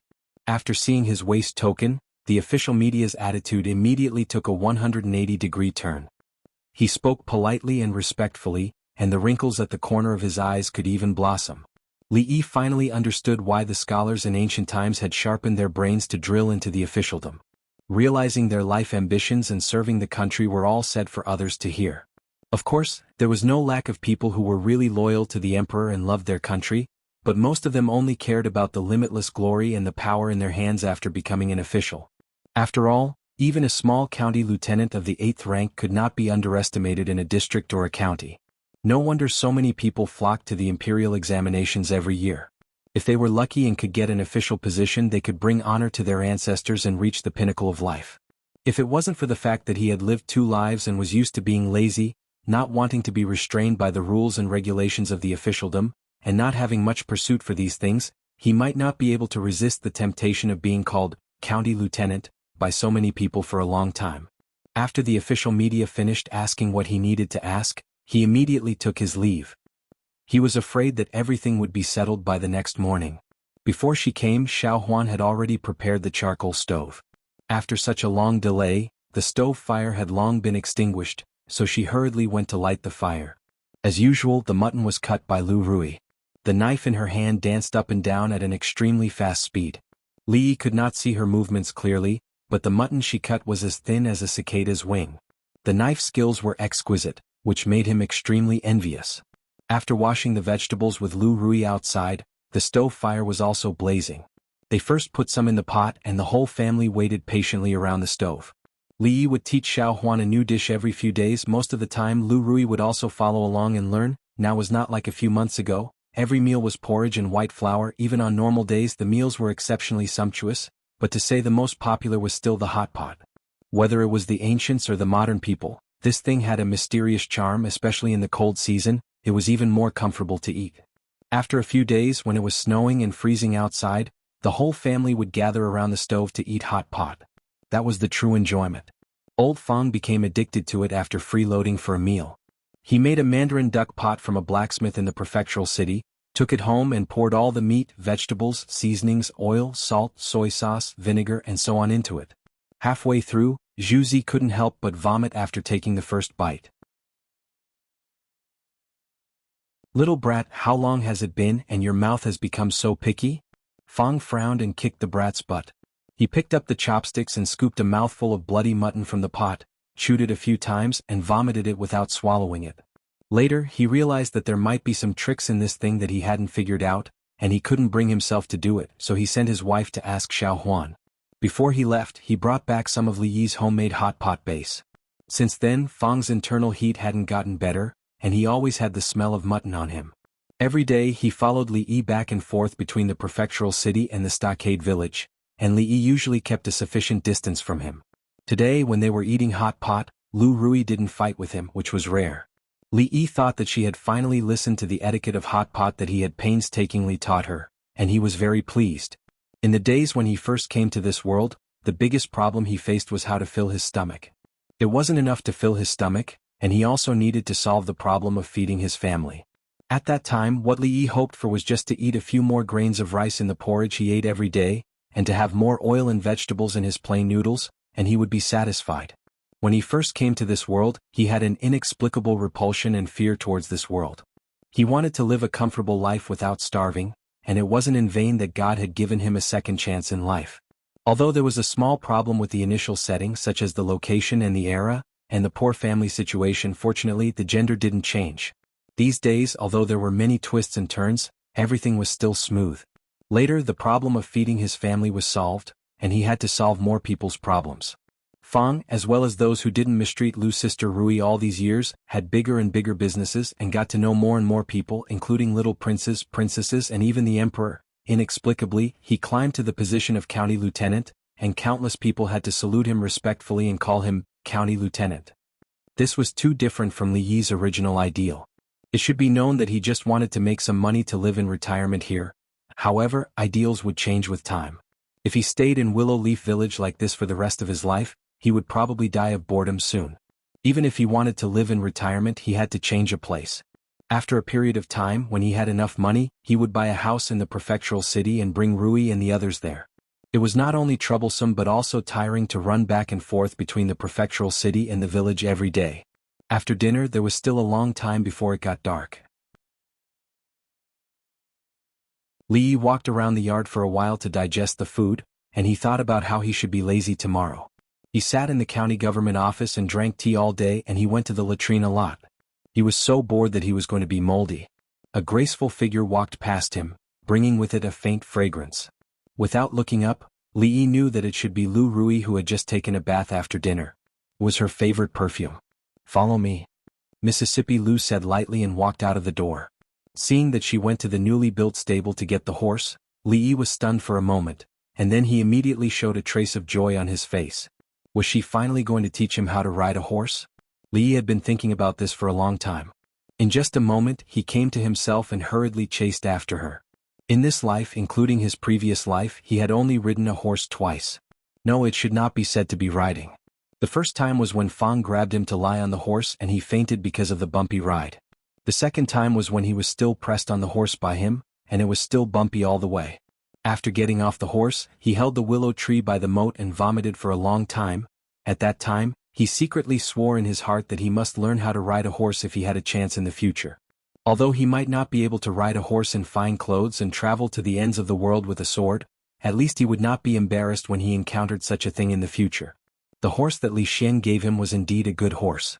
It had a wide forehead, big and bright eyes, bright and full of expression, big and straight hooves, and no messy hair on its body. Li Yi had seen in a book about horses that a horse that looked like this could be regarded as a hero among horses. Of course, the most intuitive way to distinguish it was that after Lu Rui commandeered the horse, she did not intend to return it to him. After passing through the stockade village and walking for a while, he could see a flat grassland. When Li Yi walked over, Mississippi Lu was waiting for him there with the horse.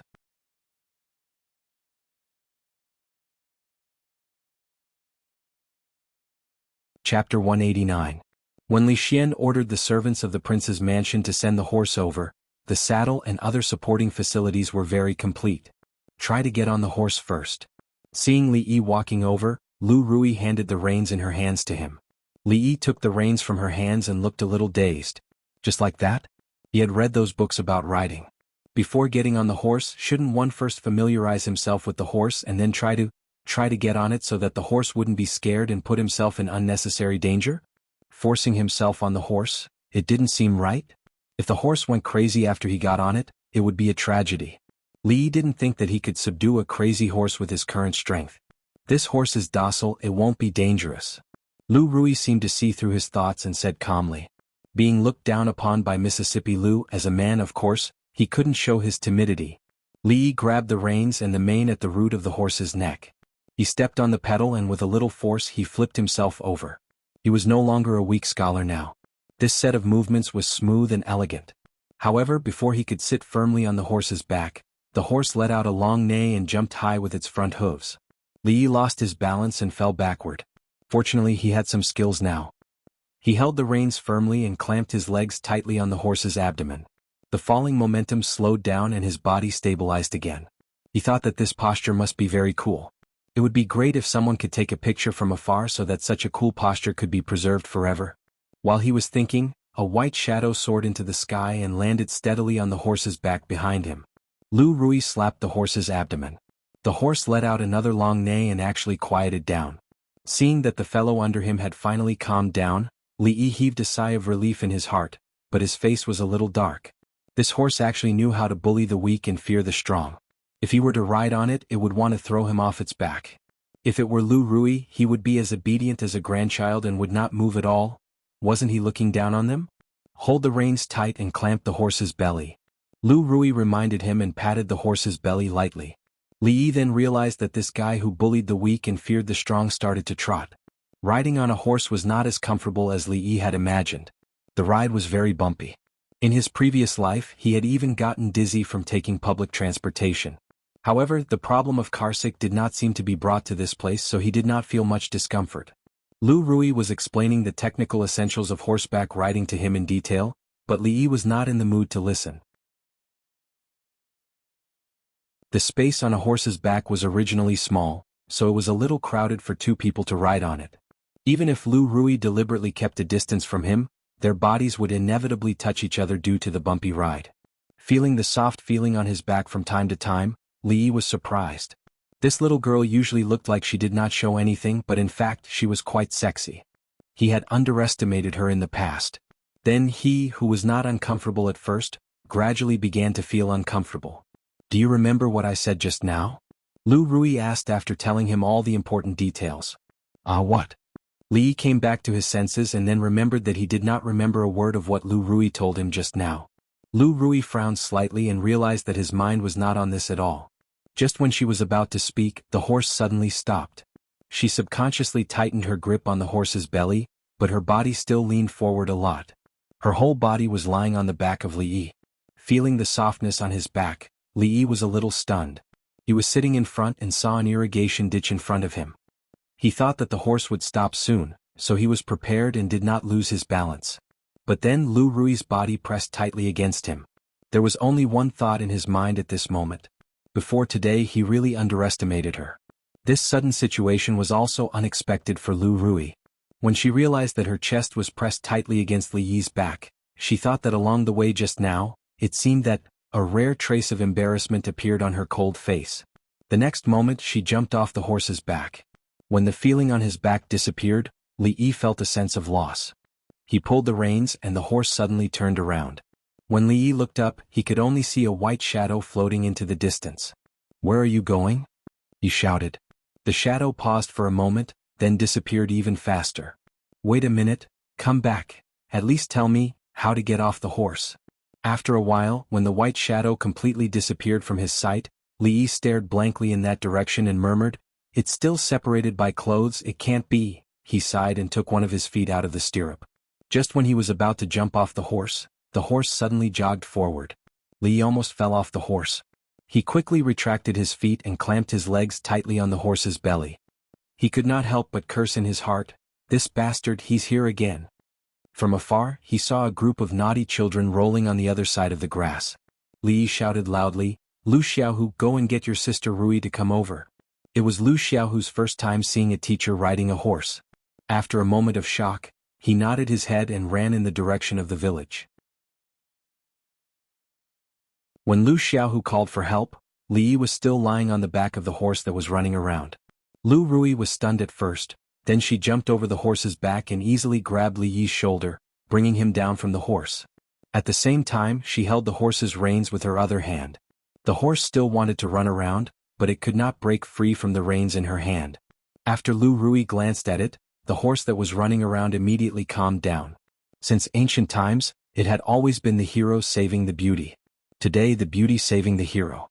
Li Yi looked at the horse that had calmed down in Lu Rui's hands. He had some doubts in his heart. Did this guy have intermittent mental illness? Did he go crazy as long as he was alone on the horse? He no longer wanted to ride a horse. He heard that horse meat tasted pretty good. He wondered how it would taste in hot pot. Would it taste better than mutton? If there was a chance, he must try it. His first attempt at learning how to ride a horse ended in failure. Lu Rui's beautiful eyes were filled with doubt. Just now Rui said that she would teach Li Yi how to ride a horse, but now there was no trace of her. However, she had always been like this since she was young. She did not have the patience to do things. Next time it would be better for her to teach him personally.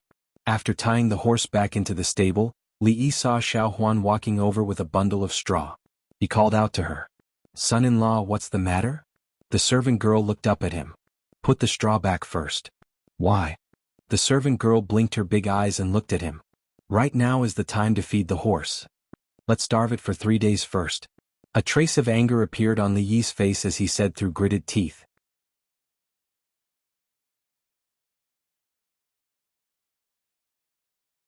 Chapter 190. Xiao Huan had always been obedient to Li Yi's words. Although she was still puzzled as to why the son-in-law wanted to starve the horse for 3 days, she knew that the son-in-law was right, so she put the horse straw back. Lu Rui walked in from outside and watched as the servant girl walked back with the straw in her arms.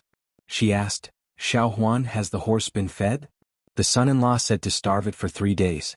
The servant girl shook her head and said, "Give me the straw. You can go back to your work."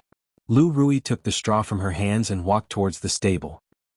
The servant girl responded, She looked at Lu Rui's back as she left. The son-in-law didn't allow her to feed the horse, but second miss insisted on feeding it. What if the son-in-law was unhappy? Forget it. She didn't want to think about it anymore. She would let the son-in-law and second miss solve this matter themselves. Thinking that she hadn't fed her little rabbit, the servant girl shook her head. She took some fresh vegetables from the kitchen and walked into the inner courtyard. When Lu Rui walked into the stable with the straw, Li was squatting on the soft ground in front of the stable. He was holding a brush and a piece of white paper. He seemed to be making a rubbing of something. The sound of footsteps came from behind him. Li stood up, and when he turned around he saw Lu Rui walking over with the straw. Li saw that there was nothing wrong with her expression. The straw didn't look like she was hiding a weapon, so he felt slightly relieved. After all, what happened on the horse was purely an accident. It had nothing to do with him. Although Mississippi Lu didn't have a good temper, she wasn't an unreasonable person. She didn't draw her sword and cut him, so she probably wouldn't take revenge later. However, just in case, it was better to confirm it first. He looked at her warily and asked, "About what happened just now?" "I didn't." "Shut up." Lu Rui pretended as if nothing had happened. She did not want Li to mention this matter. A trace of blush appeared on her pretty face again. She threw the straw into the food trough and glared fiercely at Li before turning around and leaving. This time, Li was finally relieved. It seemed that Mississippi Lu really didn't intend to care about this matter. However, it was the first time that he saw her blushing pretty face. The heroine of a generation turned into a shy little girl. Li really couldn't adapt to it in a short time. In the stable, the crazy horse that bullied the weak and feared the strong was eating the straw and snorting. Li raised his head and glanced at it. This time, for the sake of Rui, he would let it go. If it didn't know what was good for it next time, he would starve it for 3 days first. Otherwise, it wouldn't know how many eyes the Horse King had. With white paper and a brush, he drew the horse's hoof prints according to the real size on the soft mud around the stable and ordered some horseshoes from the blacksmith. Although this horse didn't give him much face, it was undeniably a good horse. It would be a pity if the horseshoes were worn out. The blacksmith's craftsmanship was good. Li told him the requirements and got 4 horseshoes the next day. Out of professional habit, the blacksmith didn't ask Li about the use of these things. He had been a blacksmith for many years, so he certainly knew the rules of the trade. Fang held 4 strange things in his hand and asked in confusion, "Young master, what are these for?" "Horseshoes." "What's this thing?" The doubts on Fang's face were deeper. "What is horseshoes?" Listening to the name, this thing seems to have something to do with horses. However, Fang has the experience of raising horses and is no stranger to things related to horses, but he has never heard of horseshoes. It's the shoes for horses to wear. There are no horseshoes in this world, so it's no wonder that Fang has no knowledge. Li explained to him. "What?" Fang stopped suddenly and couldn't believe his ears. He looked at Li and asked, "Horses need to wear shoes?" "After living for decades, I only know that people need to wear shoes, but I have never heard of horses wearing shoes." "Isn't this a joke? We both run on the ground. You need to wear shoes. Why don't horses need them?" Li looked at him and asked. Fang wanted to scold, "Nonsense," but he held it back before he could say it. "Walking barefoot without shoes will grind your feet. Stepping on stones will hurt you. Horses don't know pain, so why wear shoes?" Fang said confidently. He suspected that the young master was bewitched today. He suddenly wanted to put shoes on horses, and would he have the idea of beating cows and sheep in a few days? "You also know how to grind your feet. Horses run much more than you do. After a long time, the horse's hooves will be worn out, and the horse will be useless." Fang was stunned for a moment and said, "Young master, that's unnecessary. That horse only runs back and forth between the prefectural city and the stockade every day. It's only a few miles and the worn-out hooves will grow back. But, according to what you said, the war horses in the army are often used, and the speed at which their hooves grow can't keep up with the speed at which they're worn out, so it's necessary to wear shoes." This time, Fang understood what Li meant. He used to raise horses and knew that horses had to be used in moderation. If a horse was tied in the stable all day and not taken out to run, the horse's hooves would grow deformed. If it ran for a long time every day, the horse's hooves would be worn out. The former could still be saved, but the latter could only become useless. The young master's method was very good. After his reminder, Fang already understood that this strange thing probably needed to be nailed to the horse's hooves. Although the horse at home couldn't use this method, if the war horses in the army had this treasure, they would no longer have to worry about the horse's hooves being worn out. After listening to Fang's words, Li Yi was stunned for a moment. He only remembered that in the novels he read in the past, the protagonist invented horseshoes and immediately shocked the emperors and ministers. They would exclaim that such a simple method had never been thought of before, and they would be rewarded with money and an official position. He subconsciously thought that all horses should be nailed to the horse's hooves. After listening to Fang's words, it seemed that he really made an unnecessary move this time. However, since the horse's hooves had been nailed, it would be a waste of the money paid to the blacksmith if he didn't put it on the horse. 2 days ago this guy had lost face in front of Rui. Later he would ask the yamen runners to help tie this guy up and nail the horse's hooves. Presumably, this guy who bullied the weak and feared the strong had never seen such a situation. It was scared half to death. If it still behaved atrociously in front of him next time, he would eat horse meat hot pot in front of it. When Li Yi and Fang went down the mountain this time, they deliberately brought the horse down to nail the horse's hooves. In the open space not far from the county yamen, with the help of Fang, the yamen runners easily put down the horse and tied it up with its hooves facing the sky. The huge horse's eyes were full of fear and it let out a long neigh. However, its 4 feet were tied up and there were so many people around it that it couldn't struggle even if it wanted to. When Fang was about to nail the horse's hooves according to the method Li Yi said, a voice suddenly came from behind. "What are you doing here?" A woman wearing a yamen runner's uniform walked over.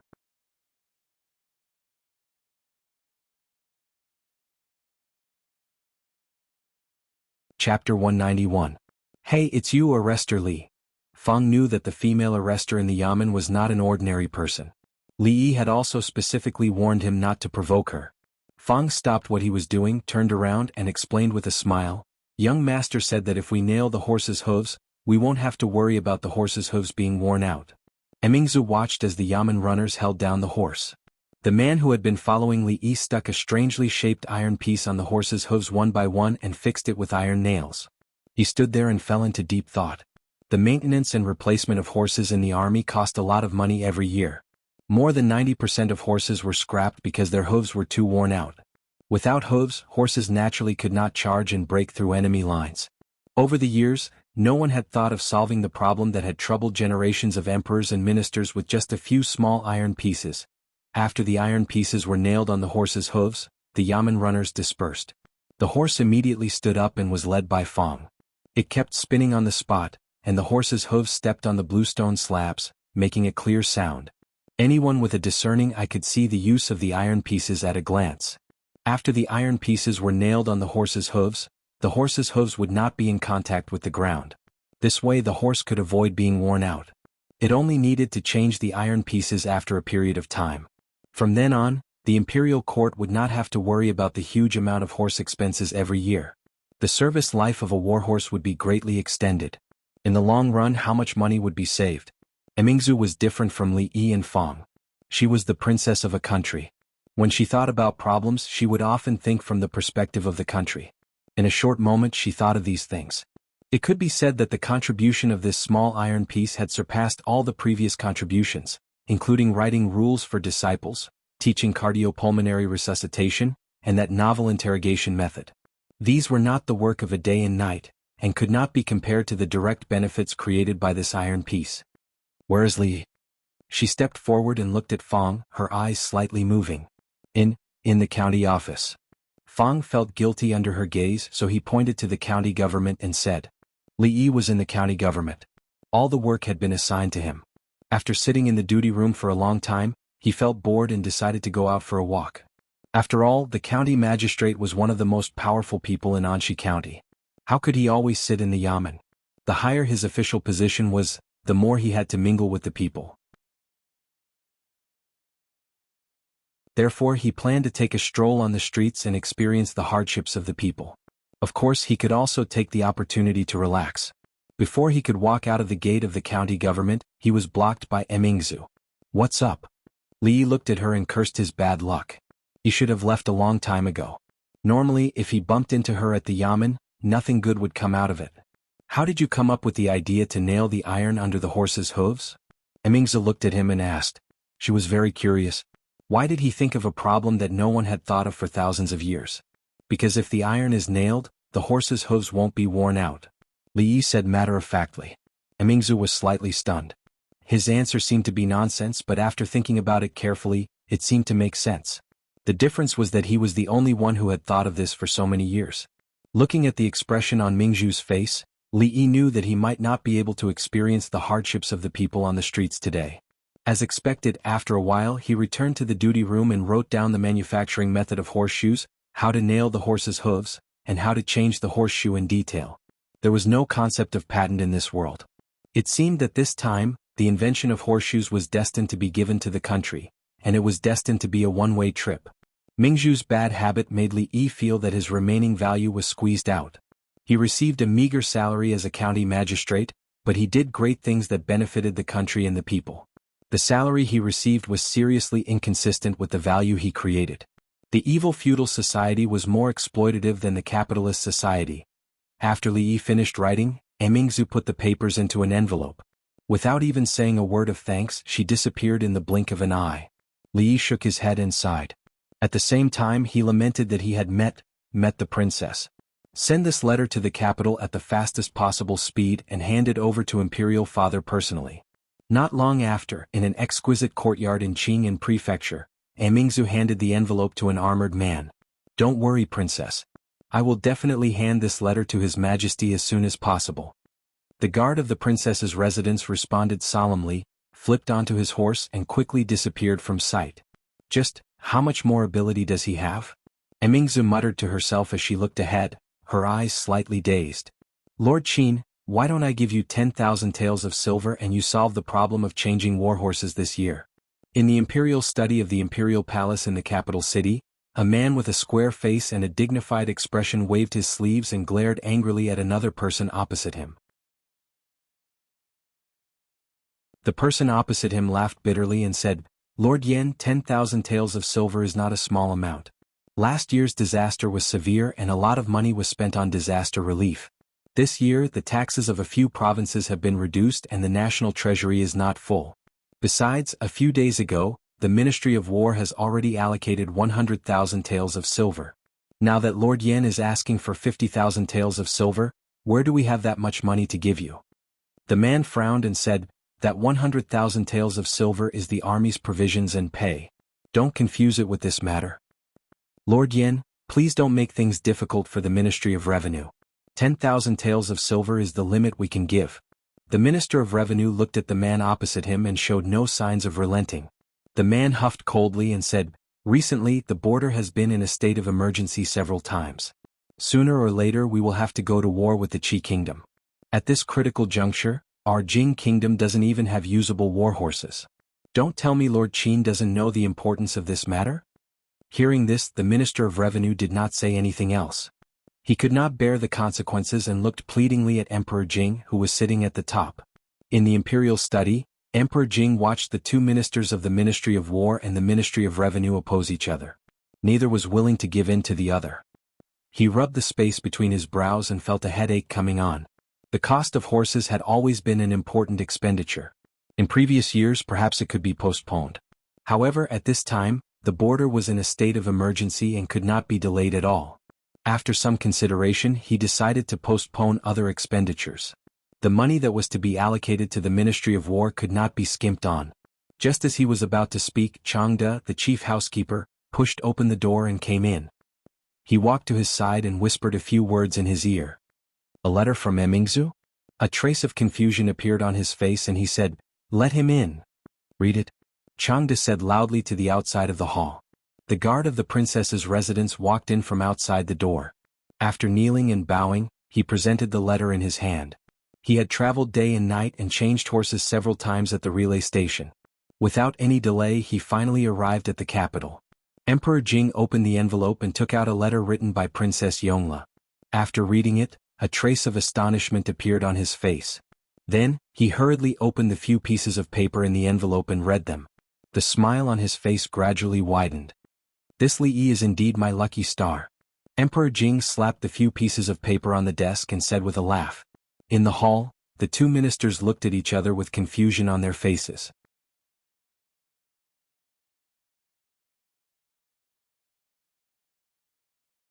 Chapter 192. Cough, cough. In the end, Jing Emperor was suffering from asthma. Now that he had solved the difficult problem, he was happy and laughed a few times. However, he could not catch his breath and coughed violently. Changda's expression changed and hurried forward to support him. Jing Emperor stroked his chest. After a moment, his breathing finally calmed down. Official Yen, you said that a large number of warhorses need to be replaced every year. Most of it is due to the wear and tear of the horse's hooves. What if there is a way to prevent the horse's hooves from getting worn out? Jing Emperor smiled and looked at the Minister of War Yen Bing. Yen Bing was stunned for a moment. He bowed and said, Your Majesty, if there is such a way, the annual cost of warhorses can be reduced by more than 70%. He paused and said, It's just that. Since ancient times, countless people have tried to prevent the horse's hooves from getting worn out, but no one has ever succeeded. Yen Bing naturally knew that if the horse's hooves could be prevented from getting worn out, then there would be no need to spend so much on horses. However, the problem was that for so many years, people in the Ministry of War had been studying and trying to solve this problem. They had done countless experiments, but all of them had ended in failure. If this matter was really as easy as His Majesty said, how could no one solve it for so long? Changda, show these to official Yen. Jing Emperor smiled and handed him the paper with the strange pattern. Yen Bing took the pieces of paper from Changda's hands, feeling very puzzled. From the looks of it, could it be that someone had really solved this ancient problem? Full of curiosity and doubt, he cast his eyes on the paper. The first thing he saw was a strange pattern in the shape of a semicircle. He stretched out his index finger and thumb to make a gesture, and then continued to read the words below the pattern. Horseshoe. He murmured and read in a low voice, Nail this on the horse's hooves to avoid direct contact between the hooves and the ground. There is no need to worry about the horse's hooves getting worn out. If the horseshoe is damaged, just replace it with a new one. As his eyes moved down, Yen Bing held the paper and stared at the pattern on the paper. He was stunned. It's so simple. At this time he had forgotten that he was in the imperial study. His beard trembled and he couldn't help but say loudly. A problem that had troubled countless people for thousands of years could be easily solved with just a few small iron bars. Why hadn't he thought of this before? Moreover, after the hooves of the horses were equipped with iron bars, they would be able to adapt to even harsher environments. No matter how much gravel there was on the ground, as long as the hooves of the horses did not come into contact with the ground, they would not have to worry about the hooves being worn out or cracked. The safety of the cavalry and the war horses would be guaranteed, and their battle strength would definitely rise to a new level. I don't know which hero came up with such a wonderful method, only using a few cheap iron bars. From now on, there will be no need to worry about the horses' hooves being worn out, and it can also save a lot of money for the national treasury. I congratulate Your Majesty. Yen Bing put away the paper and said excitedly. The Minister of Revenue saw that Yen Bing seemed to have changed into a different person. He didn't mention anything about the horse fairs at all. He was curious about the contents of the piece of paper. What could have made His Majesty and the Minister of War so agitated? I didn't expect that this time he would solve a difficult problem for us, the ruler and the minister. Emperor Jing was in a good mood. He touched the short beard on his chin and said, I originally wanted to let him train there for a few years before transferring him to the capital. If I reward him again and again, I'm afraid that it will breed his arrogance. Forget it, I will remember this credit for him for the time being and calculate it all in the future.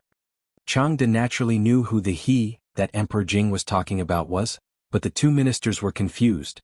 They only knew that the emperor attached great importance to this person who had come up with the plan and seemed to entrust him with great power in the future. They just didn't know who this person was.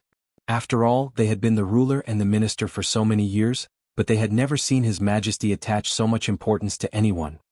Li Yi had waited for several days, but Emmingzi did not mention anything about rewards. Well, this time he had really worked in vain again. Perhaps she treated a few small iron bars as treasures. The emperor and the court did not care about them at all. This woman had long hair and short knowledge. She made a fuss when she saw a novel thing and made him look forward to it for nothing. He thought that the emperor would reward him with a few acres of land and a few bolts of silk. Then he would not have drawn those pictures and written those words in vain. It seemed that he had thought too much. It was really boring in the yamen. He changed into casual clothes and leisurely walked out of the yamen without asking Fang to follow him. Qing and Prefectural City was the center of Qing and Prefecture's culture, economy, politics. Anyway, it was the center of everything. Except for festivals, it was usually very lively. Li Yi wandered on the street inspecting the people. Along the way he saw many acquaintances. The Liu family's candied haws had now taken root in the Prefectural City. On every street, there were Willow Leaf Village villagers holding candied haws. Most of them were from the Liu family. Sometimes when they saw Li Yi they would warmly greet him. Every day they only needed to hold a stick full of candied haws and stand there. They didn't need to shout or hawk their wares and business would automatically come to them. Every day they would bring back a lot of copper coins. Such an easy way to make money, they didn't even dare to think about it a few months ago. Although they still had to hand over half of the profits, which made them uncomfortable, the remaining half was enough for them to live a comfortable life that they didn't even dare to think about before. Fang and the others were the first to sell candied haws. For a period of time, the business was handed over to their wives or trusted relatives. Now, the supplies of Rui workshop were all provided by the prince's mansion. The workshops in the village had stopped, so they were all free. Sometimes they would come here to have a look and supervise. As the earliest employees, they all had dividends from the profits of Rui dew and spirits. At the end of every month they just had to sit at home and count the money. When passing by Rui workshop, Li Yi stood at the door and looked around. There were many customers. At first, the girls were a little unfamiliar with this place. Now they had taken care of everything here. He looked at it from afar and didn't go in. Next to Rui workshop was the Wa market. Li Yi had been there once before. In ancient times, there was a lack of entertainment activities. Naturally, it couldn't be compared to the cinema or KTV in modern times. But now he had no choice. Listening to a few songs and watching a few songs and dances was much better than sitting in the county government office and staring blankly. The Wa market was very spacious. There were many temporary viewing sheds. They were very simple and were surrounded by railings. Inside there were opera singers, dancers and singers. After paying 10 copper coins at the door, one could enjoy the performances here. Of course, these viewing sheds were the lowest level of entertainment. Most of the people who gathered here were ordinary people who were not well off. In addition to these viewing sheds, there were theaters, tea houses, pubs and even brothels. Of course, these places were more high-end and ordinary people couldn't afford them. The one that Li Yi went to last time was a larger-scale brothel. In terms of luxury, it couldn't be compared to those restaurants and brothels with green bricks and glazed tiles.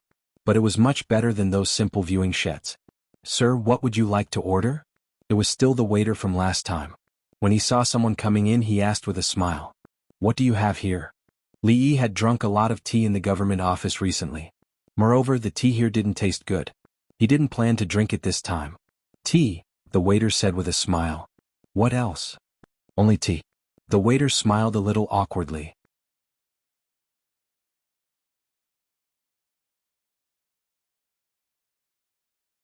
Chapter 193. In the end, Li Yi still asked the waiter to serve him a pot of tea. He sighed in his heart that the manager of this brothel had no business sense at all. He was so bad at doing business. For entertainment places like this where people gathered, they refused to bring their own drinks. They just provided fruit drinks and popcorn. The price was a few times higher than outside and they could earn a lot of money. If there was no popcorn they could change it to a fruit platter, secret desserts, or even 2 skewers of candied haws. In the future, KTV did not rely on singing and drinks to earn money. If the service was more complete they could keep the customers, and they would not be reluctant to spend money. He thought about it for a while and listened to the storyteller on the stage while waiting for the waiter to serve the tea. The storyteller was an old man. Li Yi had just entered in the middle of the story so he did not know what the story was about. The few people sitting in the audience were listening enthusiastically. When they heard something exciting they would throw a few copper coins on the stage. The old man smiled and told the story even more enthusiastically. At the crucial moment the old man suddenly stopped and stood up. He said, "Ladies and gentlemen, today's story ends here. If you want to know what happens next, please listen to the next chapter." Just when the story was about to end, the old man's words made the audience unhappy. "You old man, why are you keeping us in suspense? Continue." "I'm just listening to the story." "What is this? Next chapter? Nonsense. I'll give you some more copper coins. Let's continue." The audience muttered a few words and took out the copper coins from their pockets and threw them on the stage. "Since all of you have spoken so highly of me, this old man will continue speaking." Seeing the copper coins on the ground, the wrinkles on the old man's face bloomed like a chrysanthemum. He had already stood up, but he immediately sat back down and cleared his throat. "Let's talk about that." This old man's trick was quite common. Those storytellers or actors would stop a performance at the end of a show or at a critical moment. They would charge the audience and then continue their performance. This was very common in the brothels of Wa City. After all, the tips made up most of their income. In fact, the customers also knew the rules. Although they scolded them a little, they would still give them the tips they deserved. Li was very disappointed that the old man did not leave. To be honest, the old man's story was dull and did not interest him at all. Originally, he thought that it would be good if the old man finished his story and changed to a good program to pass the time. He did not expect the old man's tricks to be so deep. Forget it, I'll just put up with it. Seeing this old man getting high here is much better than sitting in the yamen on duty. At the very least, I won't have to encounter the princess who has repeatedly tricked me. He looked in the direction where the waiter had left. That fellow's movements were really slow. It had been so long and the tea still wasn't served. At this moment, on the side of the stand, a young girl poked her head out and looked at the young man sitting at a table not far away. Her pretty face showed a puzzled expression. She murmured, "Strange, isn't that the young man who sent Sister Ruoqing back that night?" She stretched her head out and was about to take a closer look when an ugly face suddenly appeared in front of her. The girl was so scared that her face turned pale. After taking a few steps back, she fixed her eyes on the face and said angrily, "Lin de Bao, are you trying to scare me to death?" The waiter clutched his stomach and said with a complicated expression, "Xiao Zhu, help me take this pot of tea to that young man over there. I think I have a stomachache." The waiter pointed at the teapot on the side and ran away after saying that. The girl patted her chest. She was really scared just now. She mumbled something before picking up the teapot and walking over. Li was still thinking about whether he should complain about the waiter's efficiency later. He saw a girl about 15 or 16 years old come over and put a pot of tea on the table next to him with a slight smile. She said, "Young master, your tea is here." The waiter didn't come. The one who brought the tea was a girl with delicate features. Li was slightly startled. Then he poured a cup of tea. After waiting for such a long time, he was indeed a little thirsty. The girl brought the tea, but she didn't leave immediately. She blinked her big eyes and looked at the handsome young man in front of her. She felt that he was very similar to the one who sent Sister Ruoqing back that night. However, it was too late at that time and she didn't see his appearance clearly. Naturally, she wasn't too sure now. That night, she kept asking Elder Sister Ruoqing who that person was, but Elder Sister Ruoqing was unwilling to tell her. She had also never mentioned what had happened in the manor to her. Later on, she only found out about it from a familiar elder sister. She didn't know the details. She only knew that when those bad people bullied Sister Ruoqing, there was a young man who stood up for her. She should have seen him that night. After pouring the tea, Li saw that the girl didn't leave. Instead, she stood there and looked at him with a strange expression. He asked doubtfully, "Little girl, what else do you want?" "I'm not a little girl," the girl said in her heart. She showed a sweet smile and asked, "Does this young man know Sister Ruoqing?" "Sister Ruoqing?" Li was stunned. "You mean Miss Ruoqing?" She looked up at the girl in front of her and finally saw some familiar figures. Although she only took a glance, she still had some impression of the girl who opened the door. She said, "You opened the door that night? Hee, it really is you." The girl's pretty face bloomed with a smile. Knowing that the young man in front of her was Sister Ruoqing's friend, she became more relaxed and sat opposite to Li. "My name is Xiao Zhu. What is young man's name?" The girl heard about what happened in the prince's mansion that day from others.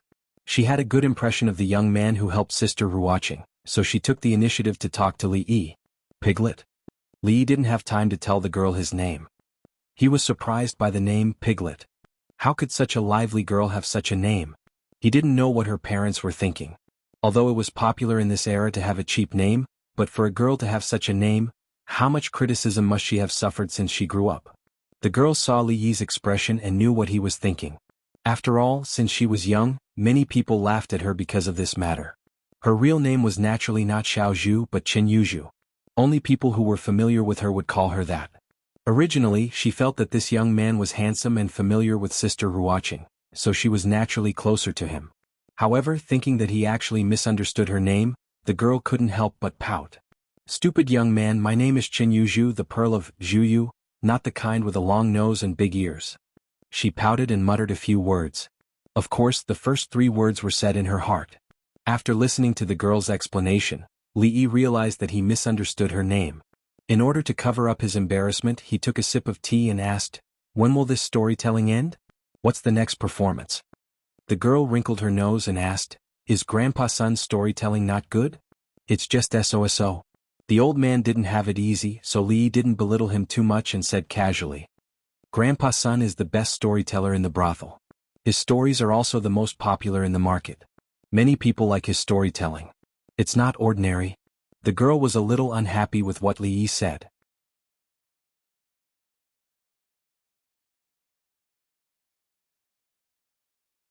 Chapter 194. Grandpa's son? Listening to the way the girl addressed him, she seemed to be quite familiar with the old man.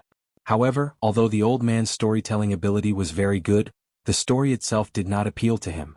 Li looked at the girl and said, "Young lady, you have heard a few stories." Scholars devoted themselves to poetry and imperial examinations. Although there were novels and legends in this world, they were crooked ways in their eyes. They were far from being prosperous. A few ghost stories could scare a large group of people. The girl was at most 16 years old. She had not heard many stories. It was very likely that she was fooled by the old man's words. "I'm already 16 years old this year." The girl looked at him unconvinced and said. Of course she was not convinced. The young master in front of her was at most 2 or 3 years older than her. Even if he was a scholar, she had grown up in a brothel and had heard many stories told by scholars since she was young.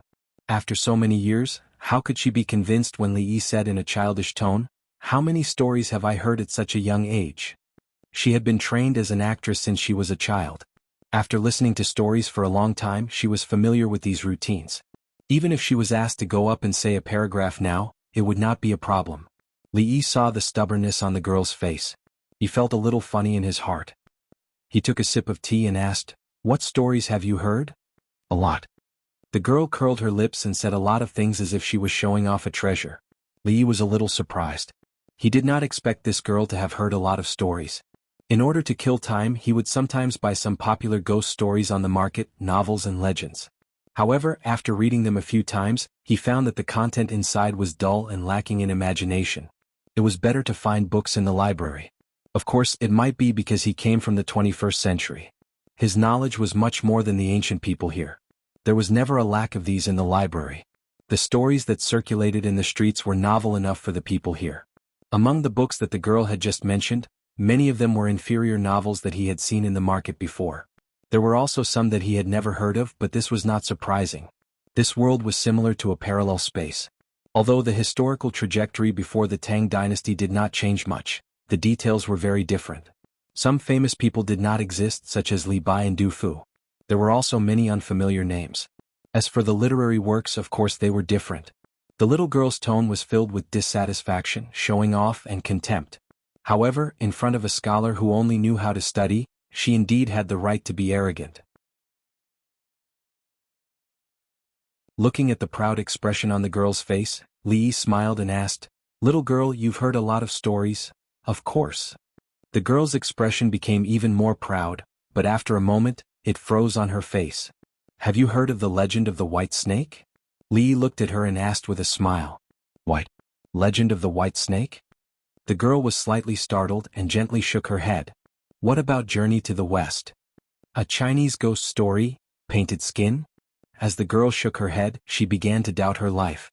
She thought that she was very familiar with the current popular stories, but she had not heard of any of the ones that Li had just mentioned. She did not suspect that Li had casually made these up to deceive her. Just by hearing the names, she knew that these were stories that she had not heard of. "Painted skin? What is that? I have never heard of it." The girl's eyes turned and she looked at Li with her big eyes. They were not having a good time now. Whether it was storytelling or acting, they were all old-fashioned stories and scripts that lacked novelty. The number of spectators that they could attract was decreasing, and they urgently needed new stories or scripts to attract more customers. Otherwise, they might not even be able to maintain the most basic of living. However, good stories and scripts often sold for a very high price, and they could not afford to hire those talented storytellers. Just now, when she heard those unheard stories from Li, the girl could not help but have ideas about him. Just now, Li had said a lot, and the girl only remembered the last two, a Chinese ghost story, and painted skin. Ghosts and whatnot sounded a little scary, and she was most afraid of listening to ghost stories. The girl pondered in her heart and chose the other one. Li took another sip of tea and had no intention of telling a story. Every time he told a story, it was like a 3D movie in front of him, and the picture was especially strong. Last time he wanted to tell a ghost story to scare Lu Rui, but he ended up scaring himself. He would not be foolish again. Seeing Li Yi's indifferent expression, as if he was unwilling to tell a story, the girl bit her lip, as if she had made a difficult decision. She took out a folded handkerchief from her pocket and placed it on the table in front. Li Yi looked at the bulging handkerchief, and he did not know what the girl wanted to do. The next moment, he saw her open the folded handkerchief and said with some reluctance, "This is the osmanthus cake made by Sister Ruoqing. It is very delicious. Tell me a story and I will treat you to this, okay?" Looking at the pastries on the table that emitted a faint fragrance, Li Yi could not help but swallow a mouthful of saliva. Osmanthus cake made by Ruoqing. It was really a nostalgic taste. Deal? Li Yi pinched a piece of osmanthus cake and put it in his mouth. The osmanthus cake in this season should be made with dried osmanthus and ground into powder. Although the taste was not as good as when the osmanthus bloomed, it was not much worse. The girl did not know that she had accidentally taken out a temptation that Li Yi could not refuse. Seeing that he was willing to tell a story, a smile bloomed on her pretty face again, and she hurriedly sat up straight. She thought that when he told the story she must secretly write down the story and tell it to Grandpa's son later. That way there would be a new story to attract customers. The Painted Skin was a very classic story in Strange Tales from Liao Zhai. There were many changes in modern movies and TV series, and some love and resentment were added. No one knew what kind of adaptation it had become. Li Yi could not find these scripts in the library, so he could only tell the original story of Pu Songling. Strange Tales from Liao Zhai was so popular in ancient times, and in this similar world the effect should not be bad. Using it to scare people was also very good. Looking at the girl's excited expression, Li Yi could not help but have a little bit of wicked interest in his heart. A long time ago, there was a scholar in Qin and Prefecture called Wang Sheng. He went out in the morning and met a beautiful girl who was carrying a bag and hurrying on her way. Wang Sheng was puzzled. A weak girl was hurrying on her way before dawn. Could it be that she had some difficulties? He hurriedly followed her. The girl's face showed an expression of interest. So it is a story of a scholar and a beauty. It sounds good.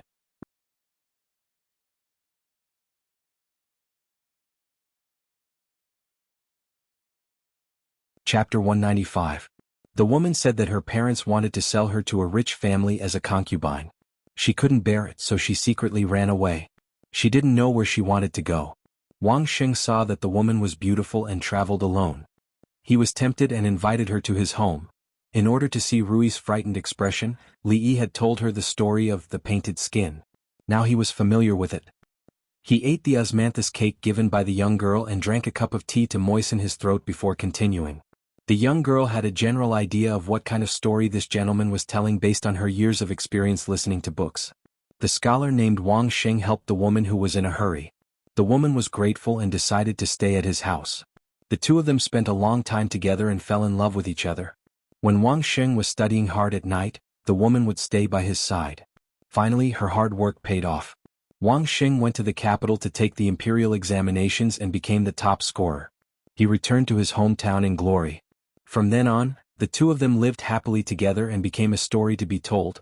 If the plot was even more bizarre, after Wang Sheng became the Zhuangyuan, he was chosen by the princess or the daughter of the prime minister, and became the son-in-law of some high-ranking official. The woman waited at home every day, but there was no news of Wang Sheng. So, she packed her luggage and traveled thousands of miles to the capital to act out the story of searching for her husband. She had heard stories like this since she was a child, and her expectations for the story told by the young man in front of her had dropped a bit. However, there was one thing that made her curious. The name of the story seemed to be Painted Skin.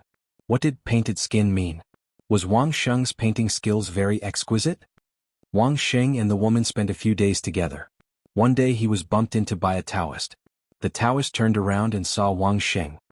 He was very surprised and asked Wang Sheng, "What happened to you recently?" Wang Sheng shook his head and denied it. The Taoist said, "You have evil energy lingering around you. How can you say nothing?" Wang Sheng tried his best to defend himself. The Taoist shook his head and said, "What a fool. There are people in this world who don't realize that death is at hand." After listening to this part, the young girl's expression became a bit confused. Wasn't he going to the capital to take the imperial examination? Why did the Taoist priest come out? What did he mean by, "death is near"? This story seemed to be different from the stories she had heard before. Thinking of this, the girl's curiosity was fully aroused, and the expression on her pretty face gradually became serious.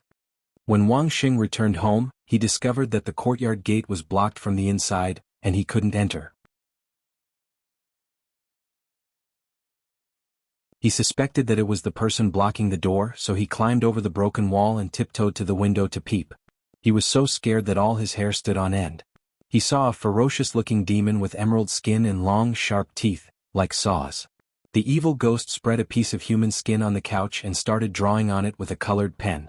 After a while, she threw away the pen and lifted the human skin. Like shaking clothes, she draped the human skin over her body and turned into the woman who had been with Wang Xing day and night. Ah! When Li Yi reached this point, the girl's face turned deathly pale and she suddenly let out a scream, "Ghost!" Li Yi's voice stopped abruptly. He didn't deliberately stop at the exciting part to ask for a tip, but the girl's scream scared him. He had seen countless horror movies, so his imagination was much better than the people of this era. The image of the female ghost just now was like a 3D movie rolling in his mind. The girl's scream was like a surround sound effect added to the movie, so immersive that it couldn't be any more real. He glared at the girl, ate a piece of osmanthus cake, and drank a cup of tea to calm down. Oh my God! After the girl let out a scream, a man behind her suddenly jumped up from his seat, knocked his knees on the stool, and hurriedly squatted down, holding his knees and inhaling.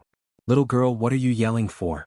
The man glared at the girl, grimaced in pain, and his tone was full of resentment. Just now he was listening to the story attentively. The evil ghost actually painted on human skin, and after the painting was done she could wear the skin to become a human woman, and the scholar even had sex with the evil ghost every night. Thinking of this scene, his heart was a little scared.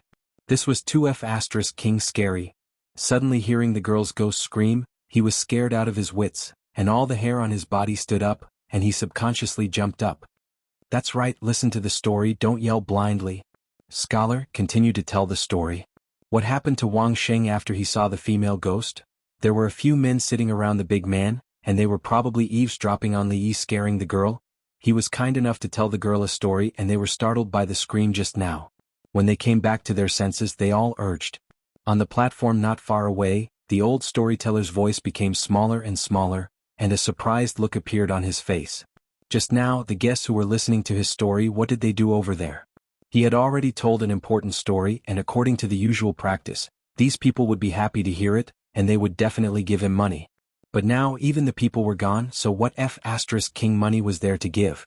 The old man looked at the scholar who was sitting there surrounded by people, and he couldn't help but frown. Could it be that this young man was sent by someone else to mess up the place? When he saw the guests slap the copper coins on the table in front of him, and there was even a piece of silver among them, the old man was even more determined in his heart. Snatching business here, those people were getting more and more overboard. Here, the reward is for you, continue to tell the story. After the first man put a few copper coins on the table, several people followed suit. The evil ghost painted on human skin. The story told by the scholar just now was much more exciting than the one told by the old man on the platform. Several people mistook him for a new storyteller, and when they took out their rewards, they were much more generous than when they threw money on the platform. Although the girl didn't put any copper coins on the table, she still looked at Li Yi with longing in her eyes. What about the rest of the story? For people thousands of years in the future, a horror story like The Painted Skin was simply too weak. The atmosphere of horror was far from comparable to those 3D horror blockbusters. But this was ancient times, and half of Strange Stories from a Chinese studio was enough to scare timid people into not daring to go out at night. It was said that when The Painted Skin was filmed in Hong Kong in the 60s, many people believed it to be real, and after watching it they were scared to death. However, although it sounded scary, many people liked this kind of thrilling feeling. Li Yi couldn't understand this girl's behavior. She was obviously scared to the point that her face was pale, so why did she still want to listen? Even if she wanted to listen, he didn't dare to continue. When the 3D movie was playing in his mind, if she screamed a few more times like she did just now, Li Yi wasn't sure if his little heart could take it anymore. Being responsible for the young girl's young heart, and not letting her have some lingering trauma, Li Yi decided to stop here. I'll tell the rest of the story when I have the chance. Under the girl's stunned gaze, he stood up from his seat and packed the rest of the osmanthus cake to take away. After a few steps, he turned back and kept the copper coins on the table. Although the money was a little less, at least it was his own labor and it was shameful to waste it.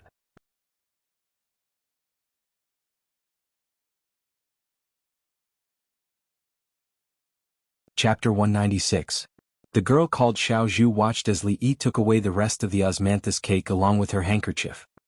His figure quickly disappeared at the door, and the expression on her pretty face was somewhat stunned. The story was only told halfway and it stopped at the most critical moment. Not being able to hear the rest of the story made people's hearts itch uncomfortably. This young master, he didn't keep his word. He clearly said that after eating her osmanthus cake he would tell a good story. The girl clenched her fists, lightly bit her lower lip and murmured in a low voice. Seeing the scholar take the reward and simply turn around to leave, the men who were attracted by the story of the painted skin were also dumbfounded. What the hell is this? Just as they were tempted by the storyteller ran away irresponsibly. Did he even consider the feelings of the audience? Why was this young scholar even more abominable than the old storyteller on the stage? Yizhu, who was that person?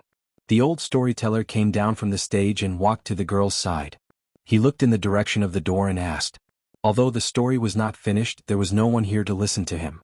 Originally, he wanted to come over and ask clearly, but he didn't expect that the disruptive scholar would run away so quickly. Before the girl had time to reply, the man who was frightened by her just now spoke first. Old man, don't tell the story you just told. Do you know how to tell the painted skin? Hurry up and tell us a part and we will reward you. The man took out a copper coin from his bosom and slapped it on the table. He stared closely at the old man and said, Yes, that scholar just now was too unruly. He ran away halfway through his story and it made people's hearts itch. Hurry up and continue from where he just left off. The old man's face revealed a stunned expression. He simply didn't understand what these people were saying. What did they want me to tell? What skin? How would he know what skin it was? Originally, he wanted to come here to listen to the music and watch the dance, but he didn't come at a good time. He met a chattering old man, and his only gain was these osmanthus cakes. The osmanthus cake made by Ruoqing was really delicious. The next time he met her, he would ask her how to make it and teach Xiao Huan when he went back. He could make more to take with him. In this era there was no variety of snacks. If he was hungry in the county government, he could eat a few pieces to fill his stomach. Since he had nothing to do, he decided to wander around. This tile-roofed building could be considered a fairly large entertainment venue in Qing Prefecture.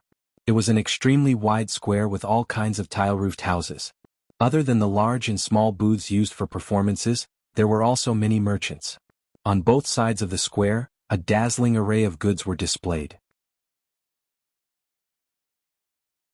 Li Yi paused for a moment outside a few of the booths. There were singers, actors, people swallowing swords in their mouths and people breaking rocks with their chests. It was a dazzling sight. It had to be said that the people in the city were more playful than the villagers in the Willow Leaf village. They knew how to find fun for themselves. Although it was still daytime, there were a lot of people gathered here. It was a good place to kill time. Li Yi visited a few more booths one after another. Looking at the sky, he estimated that it was almost time to get off work.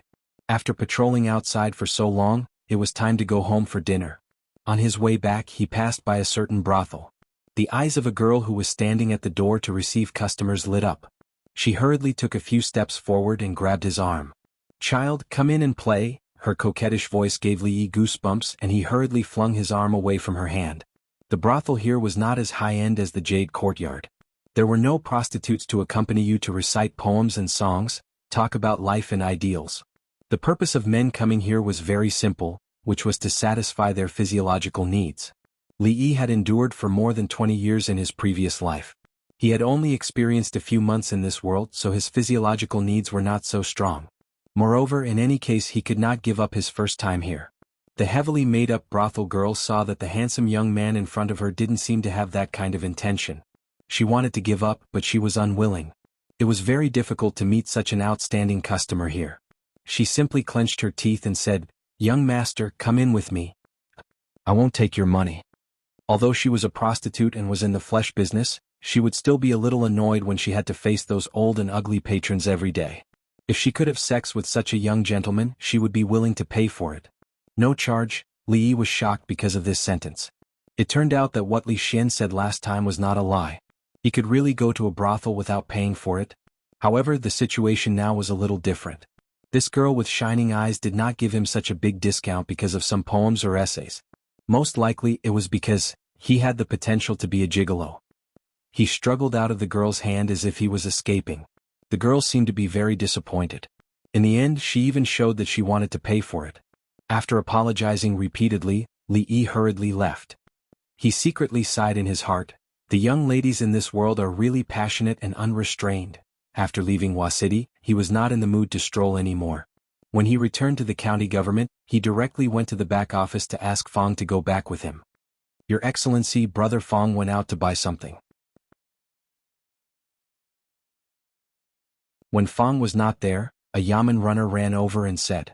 Fong had nothing to do in the county government all day, so he became familiar with these Yamen runners. Usually he called him Brother Fong. Forget it. When he comes back, tell him that I am going back first. According to Li Yi's understanding of Fong, after buying something on the street, he did not know how long it would take. He was too lazy to wait for him to come back. He rented a carriage and slowly drove out of the prefecture. At the same time, in the Willow Leaves village, Xiao Huan looked a little anxious. The little rabbit that was given to her by the son-in-law was lost. Why don't we go outside and look for it? Maybe it ran out because it was hungry. Lu Rui looked at her and comforted her. No, I just fed it this morning. Xiao Huan's voice sounded like she was about to cry. She had raised that rabbit for a long time and already had feelings for it. She felt very sad that it was lost for no reason. In the past, even if she let the rabbit out, it only moved around in the yard. Sometimes it would run out, but it would not run very far. After a while, it would run back on its own. But today she had searched the yard and the surrounding area, but still found nothing. I still can't find it. Maybe it sneaked away. Lu Rui walked in from outside. She had expanded the scope of the search but still couldn't find the rabbit. Although Xiao Huan was not very willing to believe it, she also knew that this rabbit was originally caught from outside. Maybe it also had its own family. If someone wanted to separate Xiao Huan from Miss and the son-in-law, she must be very sad in her heart. I hope the little rabbit can find its family. The little servant girl sighed and murmured. Child, should I still wait here tomorrow morning? The servant of the carriage sent Li Yi to the foot of the mountain. The mountain road was in front of him and he asked before leaving. No need. Li Yi waved his hand. Last time when he nailed the horse's shoes, it seemed to be frightened and did not act wildly in front of him again. It obediently stopped jumping around. When he went out tomorrow he could ride it. The servant drove the carriage back. Li Yi walked alone on the mountain road, thinking that there was still a long way to go back to the stockade village. He had to realize his dream of buying a big house in the city as soon as possible. Willow Leaves Stockade used to be a mountain bandit village. When building the village, it was natural to consider whether it would be easily destroyed by the troops sent by the government. On the way there were rugged mountain roads. Some places could only allow one person and one horse to pass. It was easy to defend and difficult to attack. As a mountain bandit village, its location was not bad. But as a village it was extremely difficult to go out hiding in the deep mountains. It was also reasonable that several generations of villagers were so poor. Haha, County Magistrate Li, why didn't Fong Laosen follow you today? Li Yi walked through a dense forest. Suddenly a sound came from the forest. He stopped in his tracks and looked up. He saw a person walking out of the forest and looking at him with a smile that was not a smile.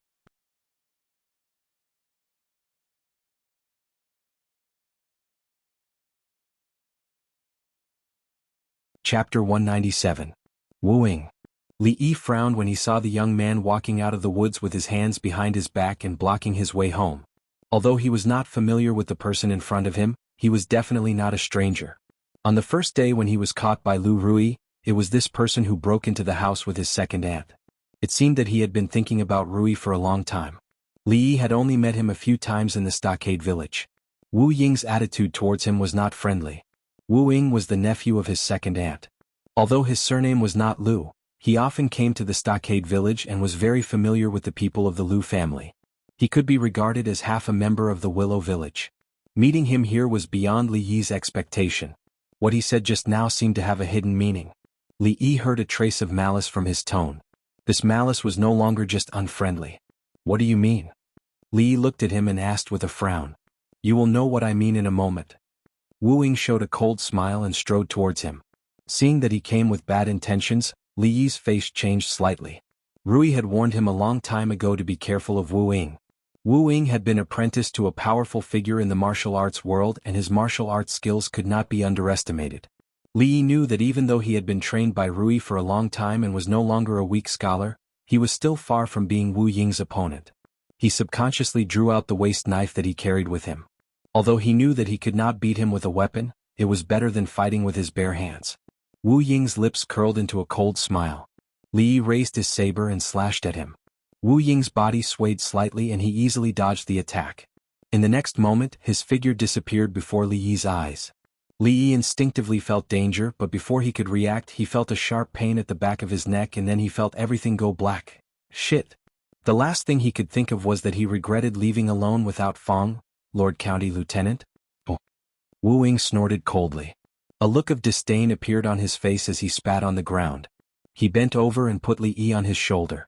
He picked up the saber that had fallen to the ground, turned around and walked into the dense forest behind him, gradually disappearing on the small path. In the Willow Leaf Village, the little maid was sitting in the yard, still sad about the lost rabbit. Unknowingly, the sky had darkened. When she raised her head, she could already see the moon. Xiao Huan looked at the direction of the door and muttered, "Why is son-in-law not back yet?" According to the usual situation, the son-in-law should have reached home more than 2 hours ago, right? Could it be that there was a delay in the yamen? The little servant girl was distracted by this matter. At this time, Lu Rui walked out from the courtyard and asked in puzzlement, "Xiao Huan, is son-in-law not back yet?" "No." The servant girl shook her head, stood up and said, "I'll go ask Uncle Fong." Son-in-law had always been with Uncle Fong. If Uncle Fong did not come back, it should be that son-in-law was busy with something. In the past he would occasionally sleep in the shop and not come back. Now, the little servant girl would not let her imagination run wild like before. Lu Rui nodded and watched Xiao Huan walk out of the house. She did not think much. Xiao Huan went out for a while and came back with Fong. "What, son-in-law is not back yet?" Fong looked at his sister Rui with a face full of puzzlement. The mutton at home was gone. Before he came back today he went to the butcher's shop to buy some mutton for dinner. He left for at most an hour. When he returned to the yamen, the bailiff told him that son-in-law had already gone back. Fong had to go back to the stockade by himself. After returning he did not come back to take a look. Just now, the stove at home had been set up and the charcoal was burning brightly. Fong was about to sharpen his chopsticks to eat the mutton when Xiao Huan came to ask about son-in-law. When he heard that son-in-law had not returned, Fong put down his chopsticks and hurried over. Could he be at Rui workshop? Lu Rui looked at him and asked. This was also a possibility. If he did not return to the stockade, he would most likely be sleeping at Rui workshop. Fong shook his head and said firmly, "That's impossible. I came back with the girls in the shop. Son-in-law did not go to the shop today." The worker at the cart shop also said that he saw son-in-law go up the mountain with his own eyes. "How about I go to Uncle Han's place? Son-in-law often goes to Uncle Han's house recently." When the young maidservant spoke again, her pretty face was already filled with anxiety. "I'll go." Hearing this, Fong turned and went out of the courtyard. Eldest Miss had asked him to protect son-in-law. Now that there was no news of son-in-law, Fong was also extremely anxious. If something happened to son-in-law, not only would he be ashamed to see eldest Miss, but Fong would also feel guilty. Moreover, son-in-law's disappearance this time was completely different from the last time. Last time, when son-in-law disappeared, Fong blamed himself, but it was not that serious. After all, if son-in-law ran away on his own, it was just that he did not keep an eye on him. But this time, son-in-law's disappearance was definitely not a possibility. "Ah, son-in-law has not been here for a few days. What's wrong? Son-in-law has disappeared." Uncle Han asked in confusion when he saw Fong's anxious face. Hearing this, Fong's body trembled, and the expression on his face became even more anxious. After gritting his teeth, he knocked on the door of another house. "What, son-in-law? I don't see him." "How could son-in-law be here? I don't see him. What happened to son-in-law?" After knocking on almost all the doors in the stockade, hearing these people's answers, Fong's face gradually turned pale. At the same time, in a shack in a remote mountain forest, the eyelashes of a young man lying in the corner trembled slightly. His neck hurts. This was his first feeling. In the past he had only seen it in movies. Those experts only needed to chop the back of a person's head, and the person would immediately faint. This time he had experienced it for himself. So he could really faint. Apart from the pain in his neck, he also felt a little dizzy. He raised his head and began to look around. This was a semi-enclosed space probably similar to a shack. It was built with some simple wood. There was nothing in the shack and the outside was covered with hay. It was extremely simple. At the moment he was in a corner of the shack. His limbs could move freely and he was not tied up with a rope. The waist knife was casually thrown beside him. It seemed that Wu Ying was quite confident in him. But thinking about it, through the small confrontation just now, Li Yi understood the difference between the two of them. Although he did not have a clear understanding of how powerful Wu Ying's martial arts were, there was one thing that was unquestionable. Even if he had a knife, he would only be killed in a second.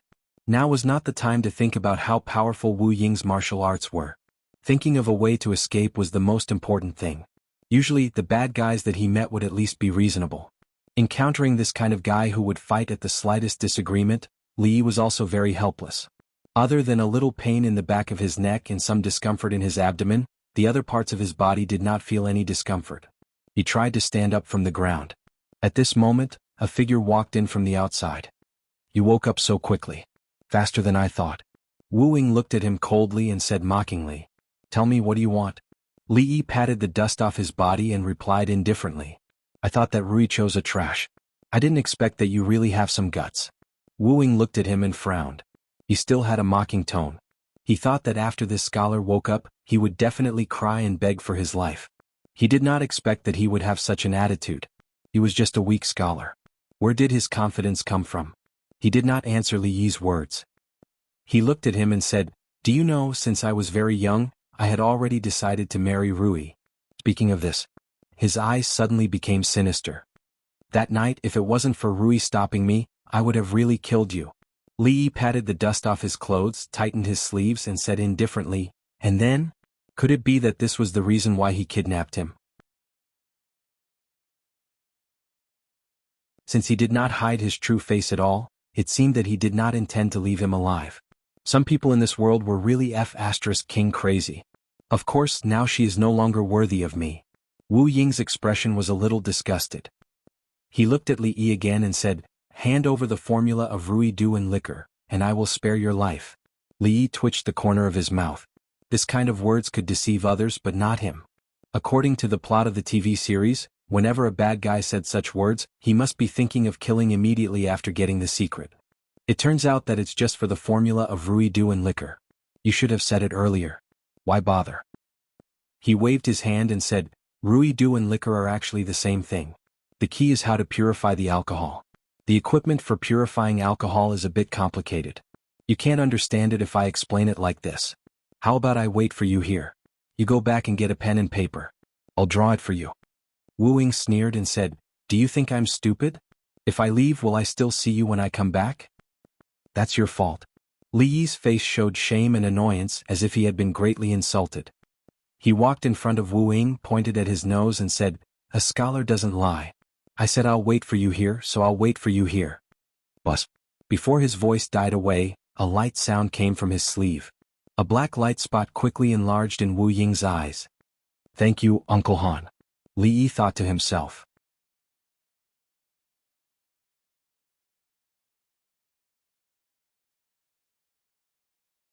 Chapter 198. It's all my fault. If I hadn't been greedy and went to buy meat, the son-in-law wouldn't have met with an accident. Fang grabbed his hair, his eyes bloodshot as he spoke with extreme self-blame. Now is not the time to talk about this. The most important thing is to find the son-in-law. A man dressed in coarse clothing patted his shoulder and instructed the people beside him. "Since the worker from the carriage shop last saw the son-in-law at the foot of the mountain, let's follow the road up the mountain and look. Something might have really happened. Perhaps we'll meet the son-in-law halfway." Brother Su is right. Another man hurriedly added, "Perhaps the son-in-law suddenly remembered that there was something he had to do when he went up the mountain and returned to the prefectural city. How about this, you guys look along the road first. While the city gates are not closed, I'll go to Rui Square and the county yamen to take a look. If there's news of the son-in-law, I'll come back to inform you immediately." These men were the ones who had worked by Li Yi's side in the beginning. From Fang's anxious expression and words, they could guess what had happened. At this moment, 3 to 5 people discussed for a moment and hurriedly left the stockade village. They followed the mountain road and looked all the way down. Fang's eyes became even more bloodshot. After looking back at a certain courtyard, he rushed down the mountain. Second Miss will definitely find the son-in-law. Night had completely fallen. A figure stood at the doorway and looked down the mountain as she murmured. She didn't hear the second Mrs. reply. When she turned her head again, a fine horse rushed out of the courtyard and crossed the threshold. Under the bright moonlight, the figure of the woman on the horse quickly disappeared from her sight. A scholar doesn't lie. I said I'll wait for you here, so I'll wait for you here. Wu Ying watched as the scholar walked in front of him, pointed at his nose and said such words. A mocking expression appeared on his face. This scholar must have really studied so much that he had become stupid.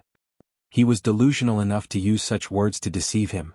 Just as this thought appeared in his mind, a buzzing sound suddenly came to his ears. Then a strong sense of life and death suddenly came. A black speck of light shot out of the scholar's sleeve and rapidly enlarged in his eyes. Wu Ying's expression changed drastically, and he subconsciously reached out to grab it.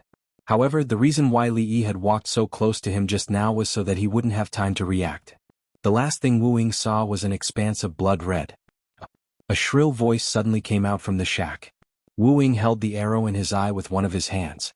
His facial features were all twisted together, and the expression on his face was hideous and terrifying. The improved sleeve crossbow made by Uncle Han couldn't be fired consecutively, and Li Yi didn't think he could finish off Wu Ying in one go. After hearing the sound of the crossbow, he lifted the waist knife under his feet into his hand and stabbed forward. It was the sound of a sharp weapon cutting through flesh. Wu Ying held the hidden dart in his eye with one hand and tightly gripped the blade with the other. Blood dripped down. Li Yi's blade was finally blocked by him. You deserve to die. He suddenly raised his hand. Li Yi's hand shook, and the waist knife in his hand flew out. Wu Ying hit his abdomen with a backhand palm. Li Yi only felt like being hit by a fierce beast. He spat out blood from his mouth and hit the wood of the shack. The pain in his abdomen was unbearable, as if his internal organs were displaced. After hitting Li Yi with one palm, Wu Ying had already rushed over again in the next moment. Watch the arrow. Li Yi suddenly raised his sleeve. The previous arrow was still stuck in Wu Ying's eye. Seeing this, his expression changed. His whole body flipped in the air strangely and fell heavily to the side, dodging. He didn't hear the sound of the bowstring. Li Yi's forehead was full of cold sweat. He covered his abdomen, leaned against the shack and sat up with difficulty. He waved his hand at Wu Ying and said, "Don't be nervous, I'm just kidding you." "You're kidding me?" The expression on Wu Ying's face became more ferocious. He picked up the long knife beside him and walked step by step towards Li Yi. "Don't worry, I won't let you die so easily." According to his original plan, after forcing the Ruidu's formula from the scholar's mouth, he would immediately kill him, regardless of whether he was a county officer or not. From then on, he would escape thousands of miles away and let him roam freely between heaven and earth. Not only would he get his revenge, but with the Ruidu's formula, no matter where he went, he would not be short of money. At that time he could have as many women as he wanted. Why would he still think about Lu Rui? However, he didn't expect that the other party was just a weak scholar who could kill him with one hand. Naturally, he let down his guard, and then he failed miserably. Who would have thought that this scholar could shoot arrows from his sleeve? If he didn't look down on him and checked carefully, he wouldn't have ended up like this. It was too late to say all this now. The sharp pain had caused his consciousness to become a little fuzzy. That I might not be able to stay. No matter how regretful he was at this time, it would be of no use. Once he had forced the formula out of him, he would definitely try thousands of punishments on him to take revenge for this arrow. After taking 2 steps, Wu Ying's legs suddenly went soft and he knelt on the ground. It's finally working. Li Yi wiped the sweat off his forehead and let out a long sigh of relief. At this time, Wu Ying's hand no longer had the strength to hold the knife, and his body fell straight down. Wave after wave of strong tiredness hit his mind. Relying on a tenacious willpower, he spoke with difficulty. I put poison on the arrow. Li Yi slowly moved to his side, picked up the waist knife beside him and placed it on his neck. Brother Wu, goodbye. Wu Ying held the knife handle and wiped it gently. His remaining eye suddenly opened wide. Don't worry, I will burn the formula of Ruidu for you when I get back. I hope there are no transmigrators in the hell of this world. After saying this, Li Yi seemed to have exhausted all the strength in his body, and his whole body went limp next to Wu Ying. Thanks to Uncle Han's craftsmanship, thanks to the powerful knockout drug used by Dainyu and his wife, and thanks to the formula of the floral water, Wu Ying didn't use the knife at the beginning. There was a tingling sensation on his thigh. When he reached out to touch it, it was sticky. He was afraid that it was stung by a branch just now. There was also a big hole in his clothes. He sat up with his hands, tore off a strip of cloth and made a simple bandage.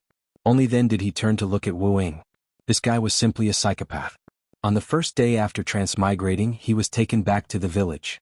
Was this his fault? Just for such a small matter, did he have to risk his life? Damn it, did he still care about the law? Even martial arts masters would die if their necks were slit. A dead martial arts master, even if he didn't care about the law, would not be so terrifying. However, it would be disgusting. One of Wu Ying's eyes was pierced by a sleeve arrow, and it was already soaked in blood. The other eye was wide open as if it was about to burst out of its socket. His throat was cut and blood flowed on the ground, vomit. As a person of two lives, it was the first time that Li Yi saw such a scene. In particular, all of this was done by him. When his life was hanging by a thread just now, he didn't feel anything, but now he couldn't bear it. Li Yi turned his head and retched on the spot. At this time, under the cold moonlight on the path leading to the shack, a few strong figures were approaching.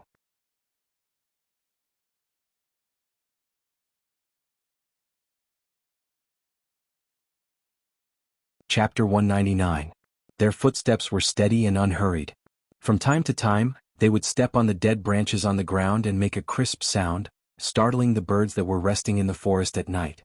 With a flapping sound, they flew deeper into the night. Big Brother were almost there. In the distance, they saw a dark shadow lurking in the forest like a giant beast. The person walking in front stopped and said in a low voice. Another few dozen feet in front of them was the shack that Wu Ying and the others had agreed on. Big Brother, do you think that Brother Wu will be able to succeed? A man with a long face glanced at the shack and whispered, Big Brother, do you think that Brother Wu can succeed? It is said that the person is only a weak scholar. Brother Wu's martial arts are not bad. Even if the three of you work together, you might not be his match. I'm afraid this matter is foolproof. The person that the long-faced man called Big Brother was a tall man with several crisscross scars on his face. He said in a deep voice. That's true. With Brother Wu's skills, there shouldn't be any mishaps. I just don't know if he will be able to get the Rui-Do formula out of him. I heard that the formula is very valuable. The long-faced man nodded. Fourth brother, why are you worried about this? Those scholars are the most cowardly. Let's first cut off one of his hands and one of his legs. Let's see if he wants his life or the formula. A knife-wielding man next to the long-faced man heard this and curled his lips in disdain. The four of them had killed people for money many times in the past few years. No matter how tough a person was, after a few cuts, they would spill everything that should and shouldn't be said. When the four of them committed the crime, they did not clean up the mess and were targeted by the government. They fled to Qing'an Prefecture and met Wu Ying by chance. After getting to know each other, Wu Ying revealed some things to them. With the cooperation of the four of them, today's matter came about. Let's hurry over. If Brother Wu doesn't hold back and torments the scholar to death, our efforts today will be in vain. The long-faced man urged. He wasn't worried about the scholar. In the past, the four of them had encountered a similar situation. Once, they had interrogated a rich man about the location of his treasury. In the end, they were too heavy-handed. Before they could get the answer, the rich man had already died, causing them to waste their efforts. This Brother Wu had never done such a thing before. It was said that he had a lot of personal grudges with that scholar. If they killed him before they could get the formula out of him, then their dreams of getting rich would be shattered. Fourth bro is right. Let's hurry over. Among the four of them, the thin man who had been silent all this while spoke up and took the lead to walk towards the shack. The other three followed closely behind him. In the shack, Li Yi almost threw up his gallbladder. He no longer looked at Wu Ying's body. His thigh was burning with pain, and the place where Wu Ying's palm hit his abdomen was even more painful. Most of the reason he vomited just now was probably because of that palm. He had heard from Rui that after practicing martial arts and cultivating Jinqi, a light palm hit a person's body. On the surface there would be no wound, but in fact the internal organs would have been destroyed by the Jinqi. Li Yi felt that he was in this state now. That bastard Wu Ying's palm just now was not light. Previously, when he saw Fong and the others send people flying with one punch, he felt that it was quite exciting. After experiencing it himself, there was only unspeakable pain. Just now he lifted up his clothes to take a look. There was already a bruised palm print there. He didn't know if he had suffered some internal injuries. After resting for a few minutes, his head began to feel dizzy again. At this time he began to understand why Li Xian always brought so many guards with him when he went out. If he came back with Fang today, he wouldn't be in such a miserable state. He stood up with some difficulty. He didn't look at Wu Ying, who was lying on the ground again, and walked straight outside. Only God knew if Wu Ying had any accomplices. To deal with Wu Ying, he had used all his skills and almost died. Not to mention another person who knew martial arts, it would be difficult for him to deal with an ordinary person now. "Brother Wu, we are here." A rough voice came from outside the shack. Li Yi's footsteps stopped. "Damn, what did I say?" came. Li Yi cursed in his heart and held the knife in his hand tightly. "Brother Wu?" Seeing that there was no sound coming from inside, the long-faced man asked again. "Come in." This time there was a sound coming from inside the shack. "Did you catch him?" The long-faced man's face showed a trace of joy as he walked into the shack. The moonlight shone through the gap of the shack. He couldn't see the situation inside clearly. The long-faced man could only see a figure squatting there. As for the ground, he could faintly see a person lying on the ground. "How was it? Did you get the formula?" The long-faced man was most concerned about this question. He strode over. "I wasn't careful and killed him." The next words of Brother Wu caused the big man's expression to change. What he worried about had really happened. The scar-faced man quickly walked over. "Let me see." He directly squatted down beside that Brother Wu and wanted to see the corpse. At this time, there was suddenly an explosive sound coming from behind. "Old Four, be careful." The long-faced man was lying on the ground. He heard his big brother's familiar voice. When he was about to turn around, a cold long knife was already on his neck. "Don't move." The slightly muffled voice suddenly became clear. "Brother Wu, you." The long-faced man was shocked and angry. He slowly turned his head. Just as he was about to question that Brother Wu, his face changed again. You are not Brother Wu." As if he had thought of something, he suddenly looked at the corpse on the ground. With the help of a few rays of moonlight, he saw a small arrow stuck in one eye, and the other eye was wide open. Wu Yingshi was already dead, and his face showed an expression of extreme disbelief. That scholar? The weak scholar that they thought had actually killed Wu Ying. It was precisely because he was extremely confident in Wu Ying's martial arts skill that he was worried that Wu Ying would not be able to capture the person, worried that he would use a heavy hand to kill the scholar, but he had never worried that Wu Ying would fail miserably and fall into the hands of the scholar. Therefore, when he entered the shack, even though he felt that Brother Wu's voice was a little different today, he was only slightly puzzled. He did not think about it in any way. But the scene in front of him proved that his previous worries were all for naught. There was blood on the knife. It was likely that Wu Ying had died under this knife. Looking at the calm scholar, the long-faced man felt a chill from the bottom of his heart. At the entrance of the shack, the three men looked at the scene in the shack with a face full of disbelief.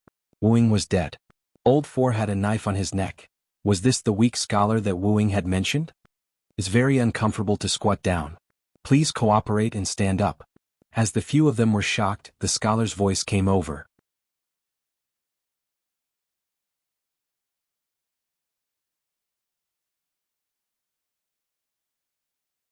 Chapter 200. Go. The long-faced man's throat moved, and a thin layer of sweat appeared on his forehead.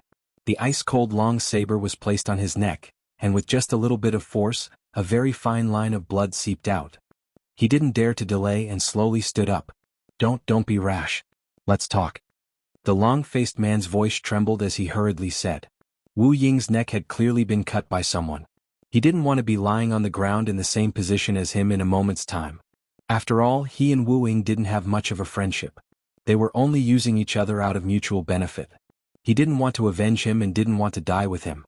He only hoped that the scholar wouldn't be rash. At the entrance of the shack, the three of them looked at each other and slowly moved inside. "The three of you get out." The scholar had already stood up. The long knife was still pressed against the fourth disciple's neck as he looked at the three of them. The three of them had no choice. After a pause in their steps, they slowly retreated. The fourth disciple was still in the scholar's hands.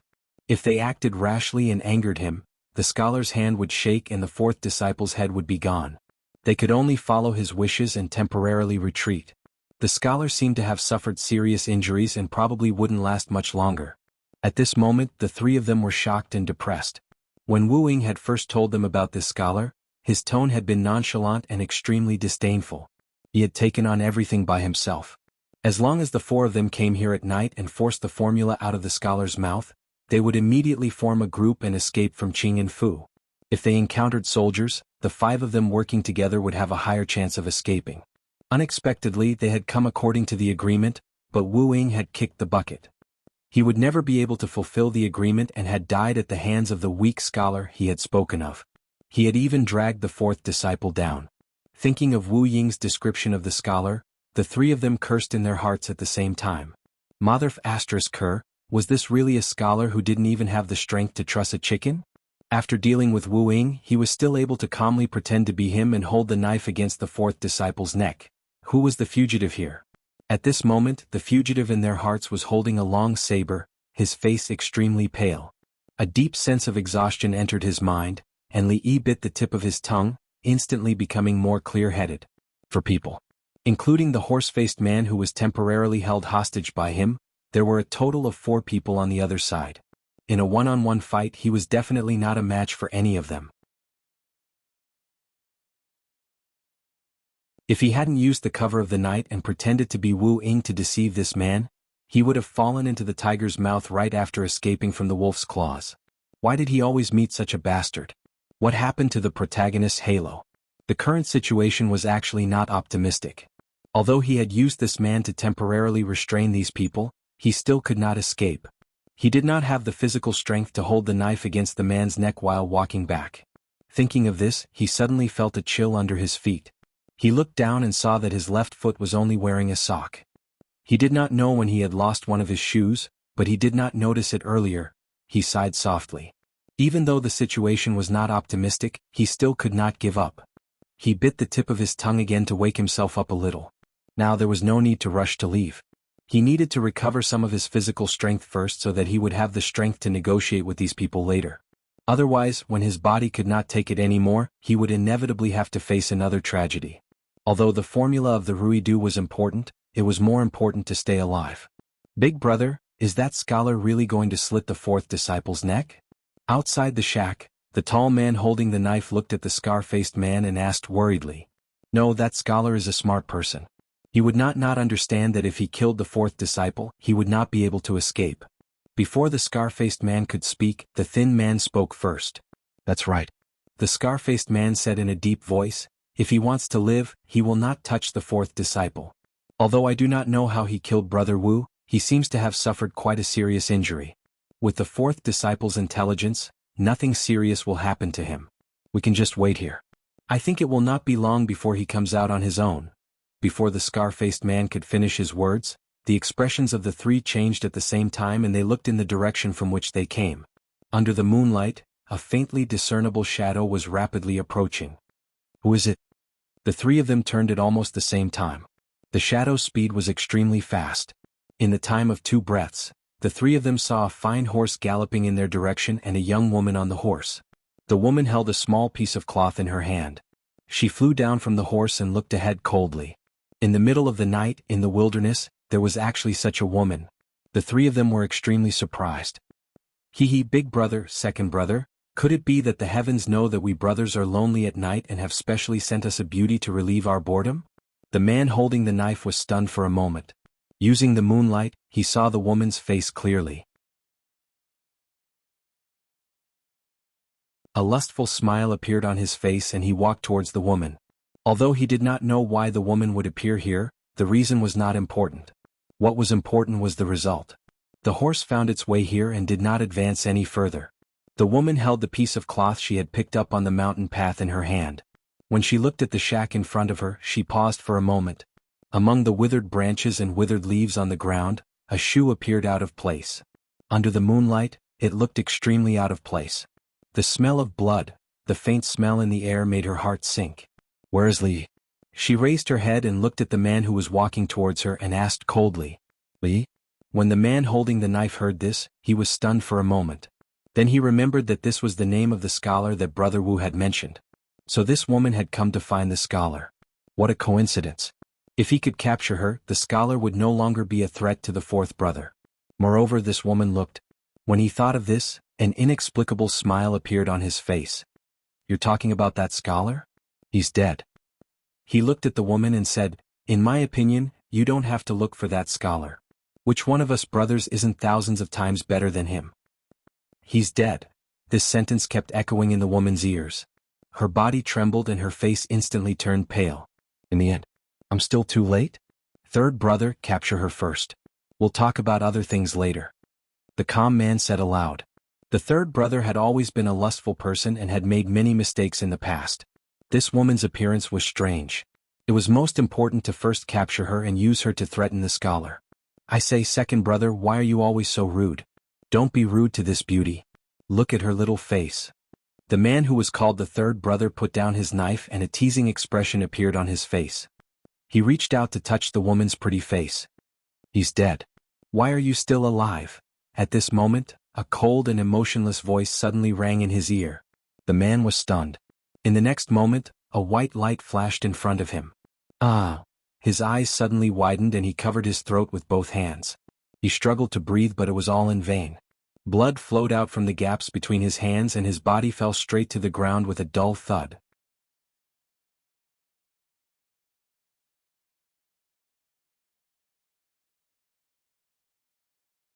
Chapter 201. The sword light was as fast as lightning, and the sword cut the throat. It was only when the man's corpse fell on the ground covered in withered leaves that the scar-faced man and the calm man slowly came to their senses. Under the moonlight, the man whose throat was no longer bleeding had his eyes wide open. Even in death, he could not understand why the woman who was just a plaything in his eyes had become the king of hell who took his life in the blink of an eye. Third brother. Seeing their brother die tragically under the woman's sword, but they didn't even have the time to stop her. They didn't even see how she had attacked. After the scar-faced man recovered from his daze, his face revealed an expression of extreme grief and indignation. He let out a low roar, drew out the long saber at his waist, took a few steps forward and slashed at the woman. This move was made with all his strength and even the air made a sound like it was ripping silk. Before today, it was unknown how many people had been cut in half by this large saber. Behind him, the man who had always had a calm expression finally showed a look of shock and anger. After the scar-faced man made his move, his figure instantly moved, sealing off the woman's path of retreat. In the face of the saber coming at her head, the woman did not dodge. Only when the saber was about to fall, the surrounding moonlight seemed to brighten. Inside the shack, Li looked outside. There was only the faint shadow of the trees under the moonlight, and he couldn't see clearly. His line of sight to both sides was blocked by the shack. If he hadn't been hallucinating just now, there should have been a moment of noise outside, as if there had been the sound of weapons clashing, but it quickly returned to silence. Could it be that the three of them were fighting among themselves? Fight, fight, fight. It would be best if all three of them were injured. That way he wouldn't have to think about how to escape. His right hand gently pulled back and then he would go home and do what he had to do. With such a malicious thought in his heart, a strong wave of dizziness came over him. His body swayed and he almost didn't have the strength to hold the saber. At this moment, the long-faced man, who had been waiting for an opportunity, suddenly tilted his head and avoided the blade. His body rolled forward and immediately rolled out of the shack. After escaping from that scholar's clutches, there was no longer a knife on his neck. He laughed wildly twice, thinking that once he got the formula for the Ruidu, he would definitely chop off that scholar's head with his own hands. After roaming the Jianghu for so many years, this was the first time he had encountered such a life-and-death crisis. The feeling of having a knife at my neck scared me to death. At the critical moment of life and death, he rolled quite a distance until his body collided with something before he finally came to a stop.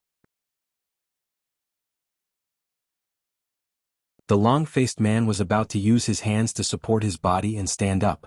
After reuniting with his three brothers, he would go in and deal with the scholar. Suddenly he felt that the place where his palms touched was a little wet. It had not rained these days and the ground was abnormally dry. This shack had been their temporary hiding place, and there was no water source nearby. Damn it, could it be that third bro is peeing everywhere again? Thinking of third bro's past bad habits, the long-faced man cursed angrily. He felt a little disgusted and rubbed his hands on the ground in disgust. What he felt was a kind of warm touch. He looked down and saw third bro's eyes filled with endless fear. He couldn't help but shiver. At this moment, his hand was placed on third bro's face. He turned his palm over and saw a dark brown substance. How was this water? It was clearly blood. Third bro, his face revealed a frightened expression. He reached out his hand and touched third bro's nose. His whole body couldn't help but shiver. Dead. The moonlight was very bright that night and one could clearly see several feet away from them. Two familiar figures were lying on the ground a few steps away, just like third bro. They were in different postures, but they were both very quiet as the dead. Eldest bro, second bro. He cried out in fear. His heart was filled with fear. It was also at this time that the sound of light footsteps came from behind him. Under the night sky, a ray of light that was even brighter than the moonlight flashed by. The woman's face was expressionless. She held a blood-stained sword in her hand and looked coldly at the shack not far away. There's another one. In the shack there was an indistinct breathing sound. It was very weak. She walked over and looked inside the shack. In the darkness there was a figure lying there. There was no sound, and it was likely that he had been dead for a long time. Her footsteps paused. The short road in front of her seemed to be separated by thousands of mountains and rivers, making it difficult for her to move forward. There was no sound coming from outside for a long time. Finally, the sound of footsteps came to a stop. Li Yi held the knife in his hand. He had already bitten the tip of his tongue countless times, and he was barely able to stay conscious. It's over. I'm afraid I'm really going to die here. At this moment he was truly at the point where he was at the end of his rope. If he waited any longer, he was afraid that his body wouldn't even need to wait for those people to come in. Suddenly the sound of footsteps came again. Li Yi hid at the side of the shack. When he saw the shadow on the ground flash in through the door, he stabbed the knife in his hand. Even though the enemy was strong and he was weak, he still had to try. What if those people walked in one after the other and were caught off guard? What if he skewered them with his knife? The ideal scenario didn't happen. The knife was clamped by two slender and fair fingers. Li Yi looked at the woman who was emitting a faint glow under the moonlight. After a slight shock, he threw the knife away. Finally, you. Rui. He heaved a long sigh of relief and opened his arms. I missed you so much. His body fell straight to the ground. So fragrant, so soft. His last consciousness disappeared. Lu Rui hugged him. The coldness on his face finally disappeared. He looked up at the sky. The moon tonight was so beautiful. The corpse in the shack was not his. When Lu Rui walked over, she could vaguely tell that the person who had died a horrible death was Wu Ying. He had been shot blind in one eye, and the fatal wound was from the knife that had slit his throat. One was a scholar who was not even considered a weakling. The other was a martial arts master who had reached a higher level. The four people outside were all good at martial arts too. Her pretty face was a little dazed. After a while, she leaned him against the wall of the shack and carried him on her back. She walked out and disappeared into the night. On the mountain road, Fong, who was holding a torch, shouted until his voice was hoarse. Along the way there were spots of fire. Those were the people who were looking for Li Yi. A horse neighed from the forest. Fong turned around and with the help of the fire and moonlight, he saw a familiar figure on the horse. Second young mistress. He ran over in big steps. When he saw the person on Lu Rui's back, his body trembled. His face was wild with joy. He said suddenly, young master has been found. Lu Rui nodded. Send someone back to inform them. We'll return to the prefecture immediately. Yes. Fong nodded vigorously. The big stone in his heart was finally lifted. He ran toward the fire in front of him.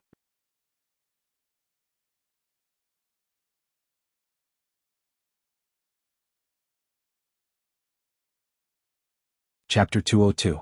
After asking a man to go back to the village to report the news, Fong didn't delay and once again rushed towards the direction of the prefectural city. Lu Rui carried Li Yi, who had lost consciousness, on the horse. In order to avoid bumps, he didn't go very fast, but he could still arrive before the city gate was closed at night. Fong burst out at full speed. The first thing he did when he arrived at the prefectural city before her was to kick open the door of Huichun Hall. Huichun Hall was a medicine shop not far from Rui's workshop. It also served as a medical center. The shopkeeper of the medicine shop was a doctor with decades of medical experience. Last time, in order to buy medicine for the girl picked up by the son-in-law, Fong and the imperial physician went to Huichun Hall once. Compared with the polite knocking last time, the method this time was obviously more violent. The old doctor was still calculating the accounts in the hall. Suddenly, the door of the medicine shop was kicked open and a strong man rushed in from outside. He thought it was a thief and was so scared that he almost couldn't breathe. After taking a closer look, he found that the man was the one who came with Imperial Physician Lu last time. Before he had time to speak, he was carried on the shoulder of the man and ran out. Hearing the noise, the apprentice of the medicine shop ran out from the back hall. Just when he ran into the hall, he saw Dr. Chen was taken away by a strong man.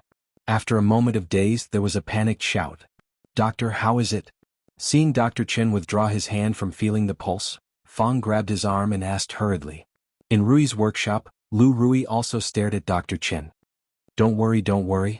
Just now, he was carried on the shoulder of Fang and ran all the way, so Dr. Chen's heartbeat had not calmed down. After a while, he said, "The county magistrate's injury is not light this time. The injury on the leg is a small matter. After applying some wound medicine from the medicine shop, it will not be a big problem. But the palm on the abdomen is probably a serious internal injury. Although it is not life-threatening, it will take a long time for him to completely recover." Although the man's rude behavior made him very unhappy, this Dr. Chen was still able to distinguish the importance of the matter. "Let's do it this way. I'll write a prescription that focuses on nourishment and supplements it with medicine. The effect will be better this way." While Physician Chen was writing the prescription, Fang fiercely punched the wall and angrily said, "That bastard Wu Ying. If I ever meet him, I'll tear him apart." He had just learned from the second miss that the son-in-law was kidnapped by Wu Ying. In his heart, Fang had already cursed all the female members of his family. Wu Ying is dead. Hearing the doctor say that Li Yi's life was not in danger, Lu Rui was relieved.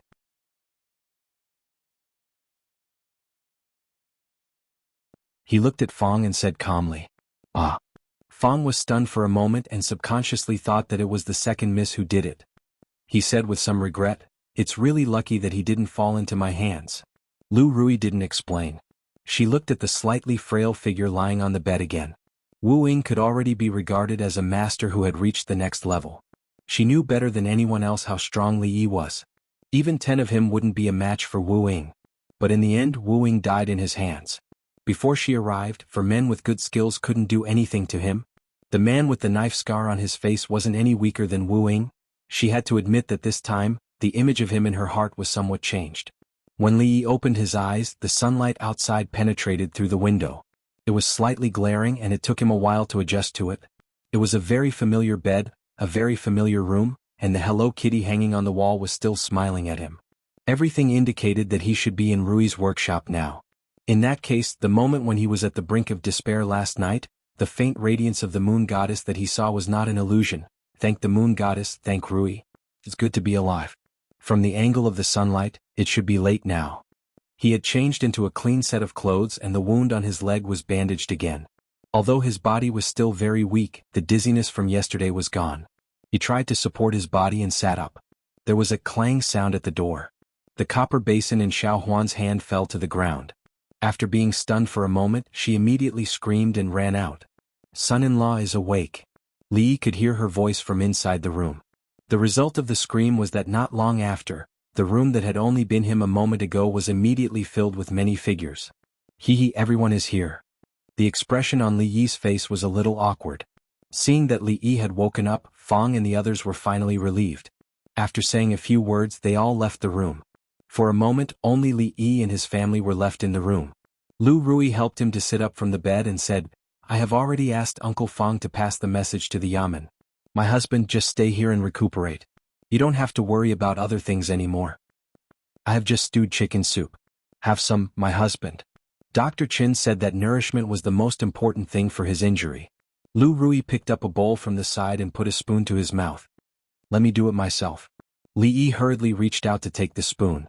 After growing up, he ate everything by himself and had never been fed by anyone. This kind of life was too corrupt.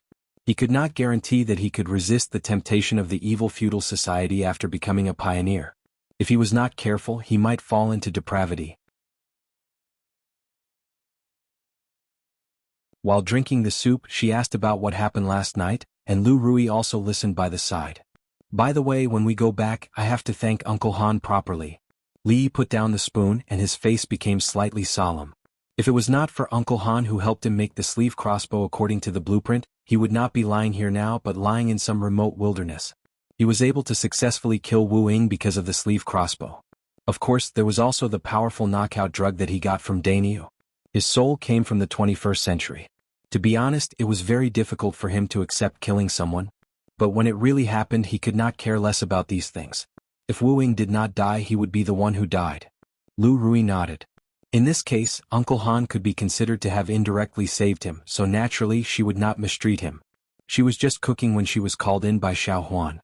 At this moment, seeing that Li Yi was in good condition, she told him to rest well and left the room. This time I didn't embarrass you, did I? Li Yi turned to look at Lu Rui and a smile appeared on his face.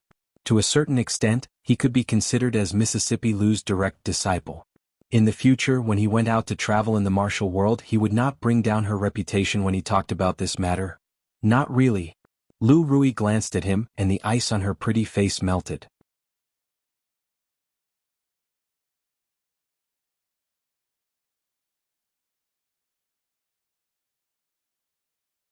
Chapter 203. He was seriously injured this time. Rui said that Wu Ying used concealed strength in that palm. If he hadn't avoided the vital parts by chance, he wouldn't have been able to hold on until now. Even so, that palm had hurt his lungs. After a night's rest, his body was still weak and he couldn't exert much strength.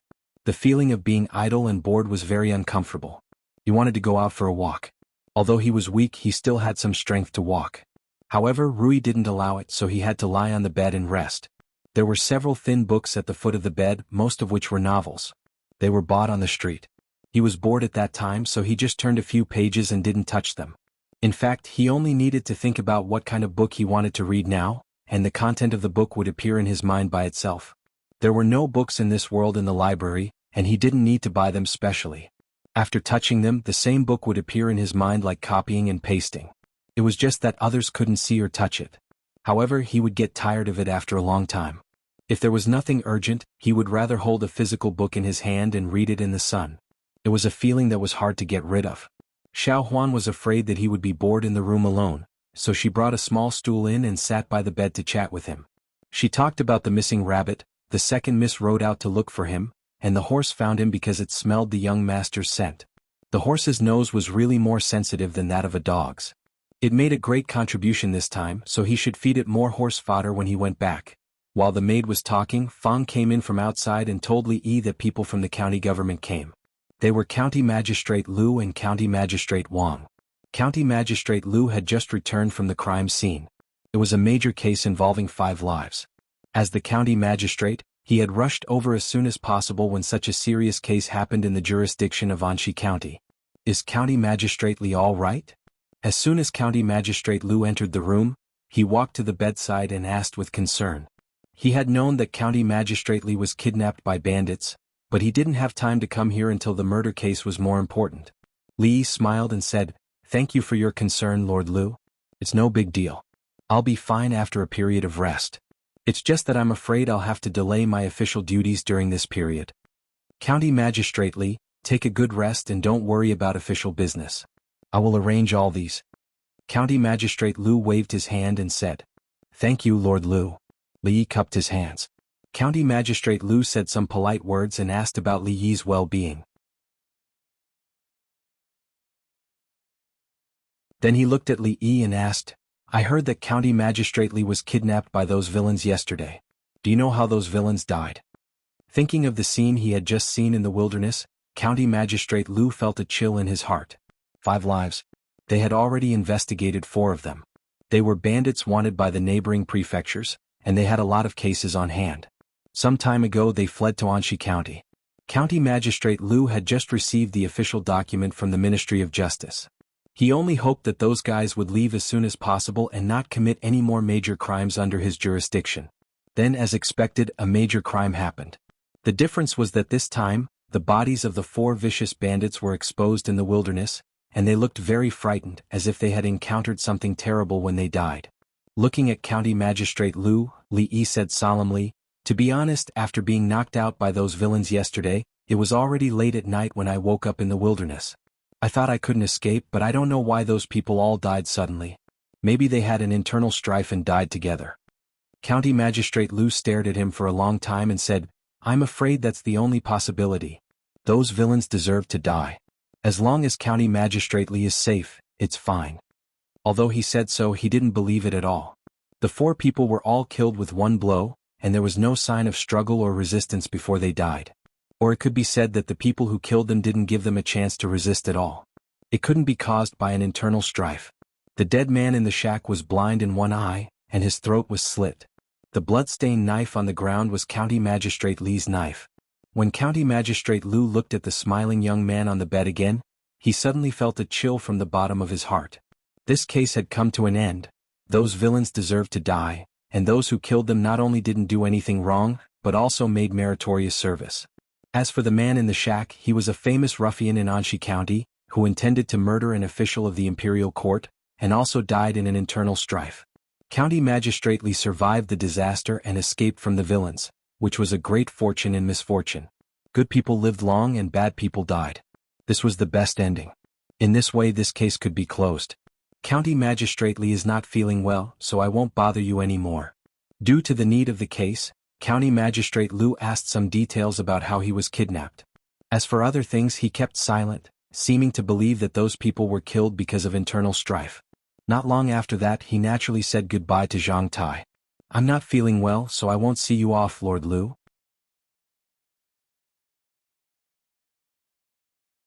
Seeing County Magistrate Lu and County Magistrate Wang walking out, Li Yi recalled the words revealed by County Magistrate Lu and County Magistrate Wang, and understood his attitude. Although he was a victim, it was a case involving 5 lives after all. If it was investigated further, it would be a little troublesome. This time he owed County Magistrate Lu a favor. Thinking of what happened yesterday, he was still a little depressed. He didn't offend anyone, but he met Wu Ying, that pervert, and almost died again. If Rui didn't come yesterday, would he travel through time again? Are you okay? Lying on the bed in a depressed mood, a familiar voice came from the door. Li Yi glanced at Mingzu angrily. If he had been tied with more gauze, he would have become a dumpling. Did he look okay? Bring everything in.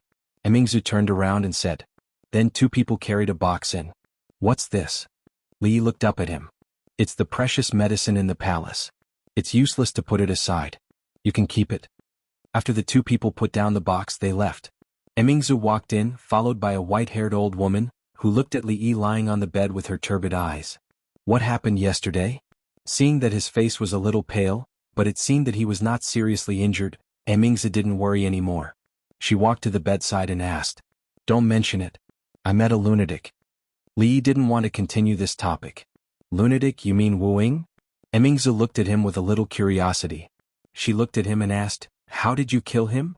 With her identity, it was only a matter of a word for her to investigate the identity of the dead in the shack. What she was curious about was that Wu Ying was a little famous in Anshi County and had good martial arts. Excluding the possibility of a sneak attack, it was almost impossible for an ordinary person to blind his eyes from the front. Could it be that Wu Ying deliberately got in front of him for him to shoot? Moreover, even if he was blind, he wouldn't be killed so easily by an ordinary person. But in the end, even though there were too many strange things, he was still killed in the end. Although we are close, I can still sue you for slander if you talk nonsense like this. Li Yi was shocked. He looked at her and said loudly.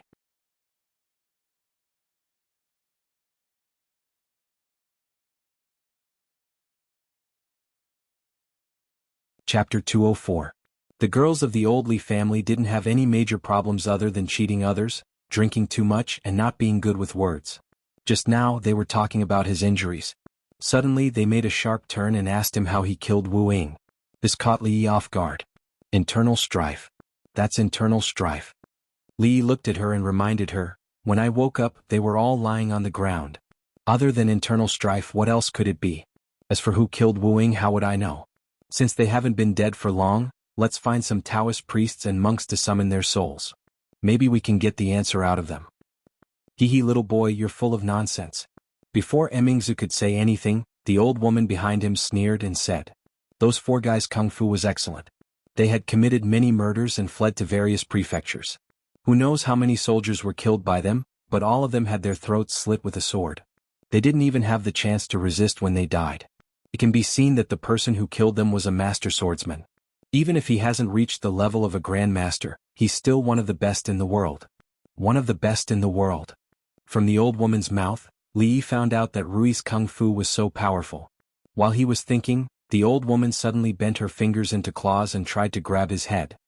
What are you doing? Her sudden action startled Li Yi and he instinctively reached out to block it. But the old woman suddenly retracted her claws and shook her head, saying, It's really not. Clang. The sound of a long sword being unsheathed came from the door. The old woman suddenly turned her head halfway through her words. Who are you? Lu Rui pointed his long sword at the old woman from afar, his face full of vigilance. The old woman and Li Mingzhu looked at the sword in her hand with a thoughtful expression on their faces. Could it be this little girl? The old woman murmured. Her figure suddenly flashed in the direction of Lu Rui. Although she was old, her speed was amazing. With Li Yi's eyesight, he only saw a shadow. In the blink of an eye, she appeared in front of Lu Rui. Lu Rui's pretty face turned cold when she saw the old woman who seemed to want to harm Li Yi turn to her. She shook the long sword in her hand and the old woman withdrew her claws that were about to attack her neck. After a short confrontation, she had a general idea that this old lady was a powerful character. It would be unfavorable for her to display her strength in the room. After glancing at the old lady, she retreated. Little girl's skills are not bad. The old woman smiled and chased after her. Help me up. The two of them started fighting as soon as they met. Li Yi hurriedly got off the bed. Mingzhu frowned but still held onto his arm. Don't worry, Granny Rong doesn't mean any harm. Li Yi could see that this granny didn't mean any harm. He was not worried that the old woman would do anything to Rui. The problem was that she had never seen Rui fight with others. It would be a waste not to see such a good show. He couldn't miss it. When he arrived at the courtyard, the sword in Rui's hand had already been thrown away. The old woman looked thin and weak, but she was not careless when she fought. The shadow of her claws flew everywhere. Li couldn't help but think of the 9-in white bone claw. Who's more powerful? Li didn't expect a white-haired old woman to be so powerful. He reckoned that even if he wasn't injured, he wouldn't be able to withstand her claws. Rui also didn't defeat the old woman in 2 or 3 moves as he had imagined. He didn't want her to know that there was always someone better than her. In the Yangtze River, the waves behind push the waves before and the waves before die on the beach. I don't know. Mingzhu casually replied to Li Yi as she looked at the woman in the courtyard, whose clothes were fluttering in the wind. She didn't seem to be at a disadvantage at all after fighting with Granny Rong for more than a dozen moves. For the first time, a look of surprise appeared on her pretty face. Although Granny Rong looked old, it would be a big mistake to measure her strength based on her appearance. How could the person who was sent from the palace to protect her be a simple person? As a princess, the resources that she enjoyed were unimaginable. She learned martial arts from a young age, and there were masters in the palace who personally taught her. When she encountered difficulties, there were masters who solved her problems. She practiced martial arts for 10 years to reach the realm she had today. This realm was achieved bit by relying on all kinds of unique conditions. But the strange woman in front of her, who was about the same age as her, actually had this kind of strength. She looked back at Li Yi. Birds of a feather flocked together. He and the people around him were really freaks. There was a lot of noise in the backyard. Fang was sitting in the shop in front. When he heard the noise, he hurriedly ran out. When he saw that someone was fighting with the second miss in the yard, he didn't think much. After being stunned for a moment, he roared and rushed over. In the next second he flew out. After rolling on the ground in an undignified manner, he rubbed his aching chest and looked at the old woman as if he was looking at a monster. Oh my God, whose old woman is this? How can she be so powerful? The person who could send him flying with a casual kick was actually such an old granny. If this happened to the old people in the stockade, their old arms and legs would have been broken long ago. Just now he was just excited. Now that he had calmed down, he quickly saw some clues. Although the two of them were fighting fiercely, their moves were relatively gentle. It didn't look like they were fighting with their lives, but more like they were learning from each other. Fang patted the dirt off his butt and leaned against the wall to watch the fight. Hee hee, young lady, your martial arts are not bad.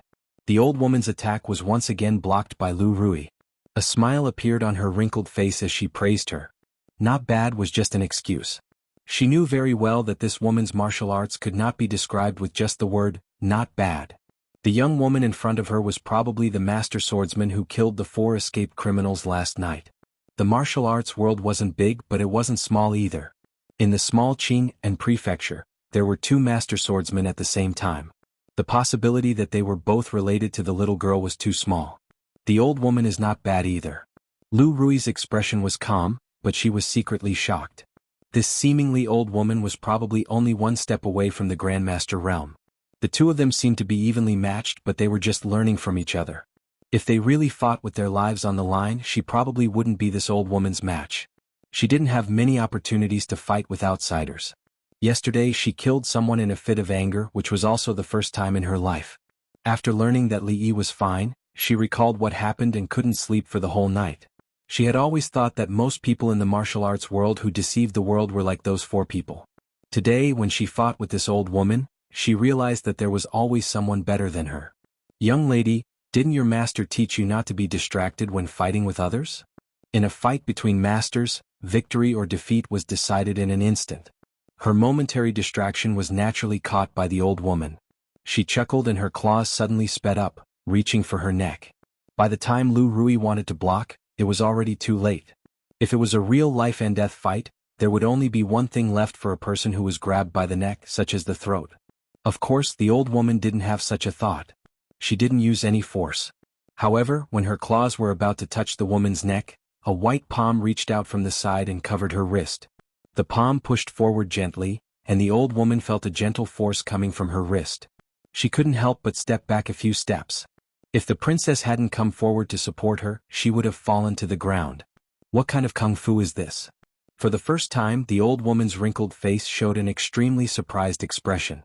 Mingzhu's eyes also moved to the face of the woman who just attacked. The simple push just now seemed familiar. After thinking for a while, she turned to look at Li Yi. I'm sorry. Lu Rui smiled at the old woman apologetically.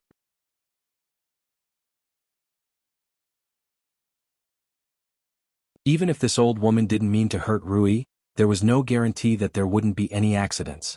For Rui's safety, Lu Rui still pushed her away. She used the force of Tai Chi. Whether it was hard or soft depended on her thoughts. Husband, who are these 2 people? She turned to look at Li Yi and asked with a smile. You're tuning in to the Han Li's Wuxia Adventures YouTube channel. We're so grateful for your support, and don't forget to subscribe to join us on this incredible journey through captivating stories. Your generosity through donations truly makes a world of difference, as it's the primary source of revenue that allows me to expand and enhance this channel for you. Thank you from the bottom of my heart for being a part of this adventure.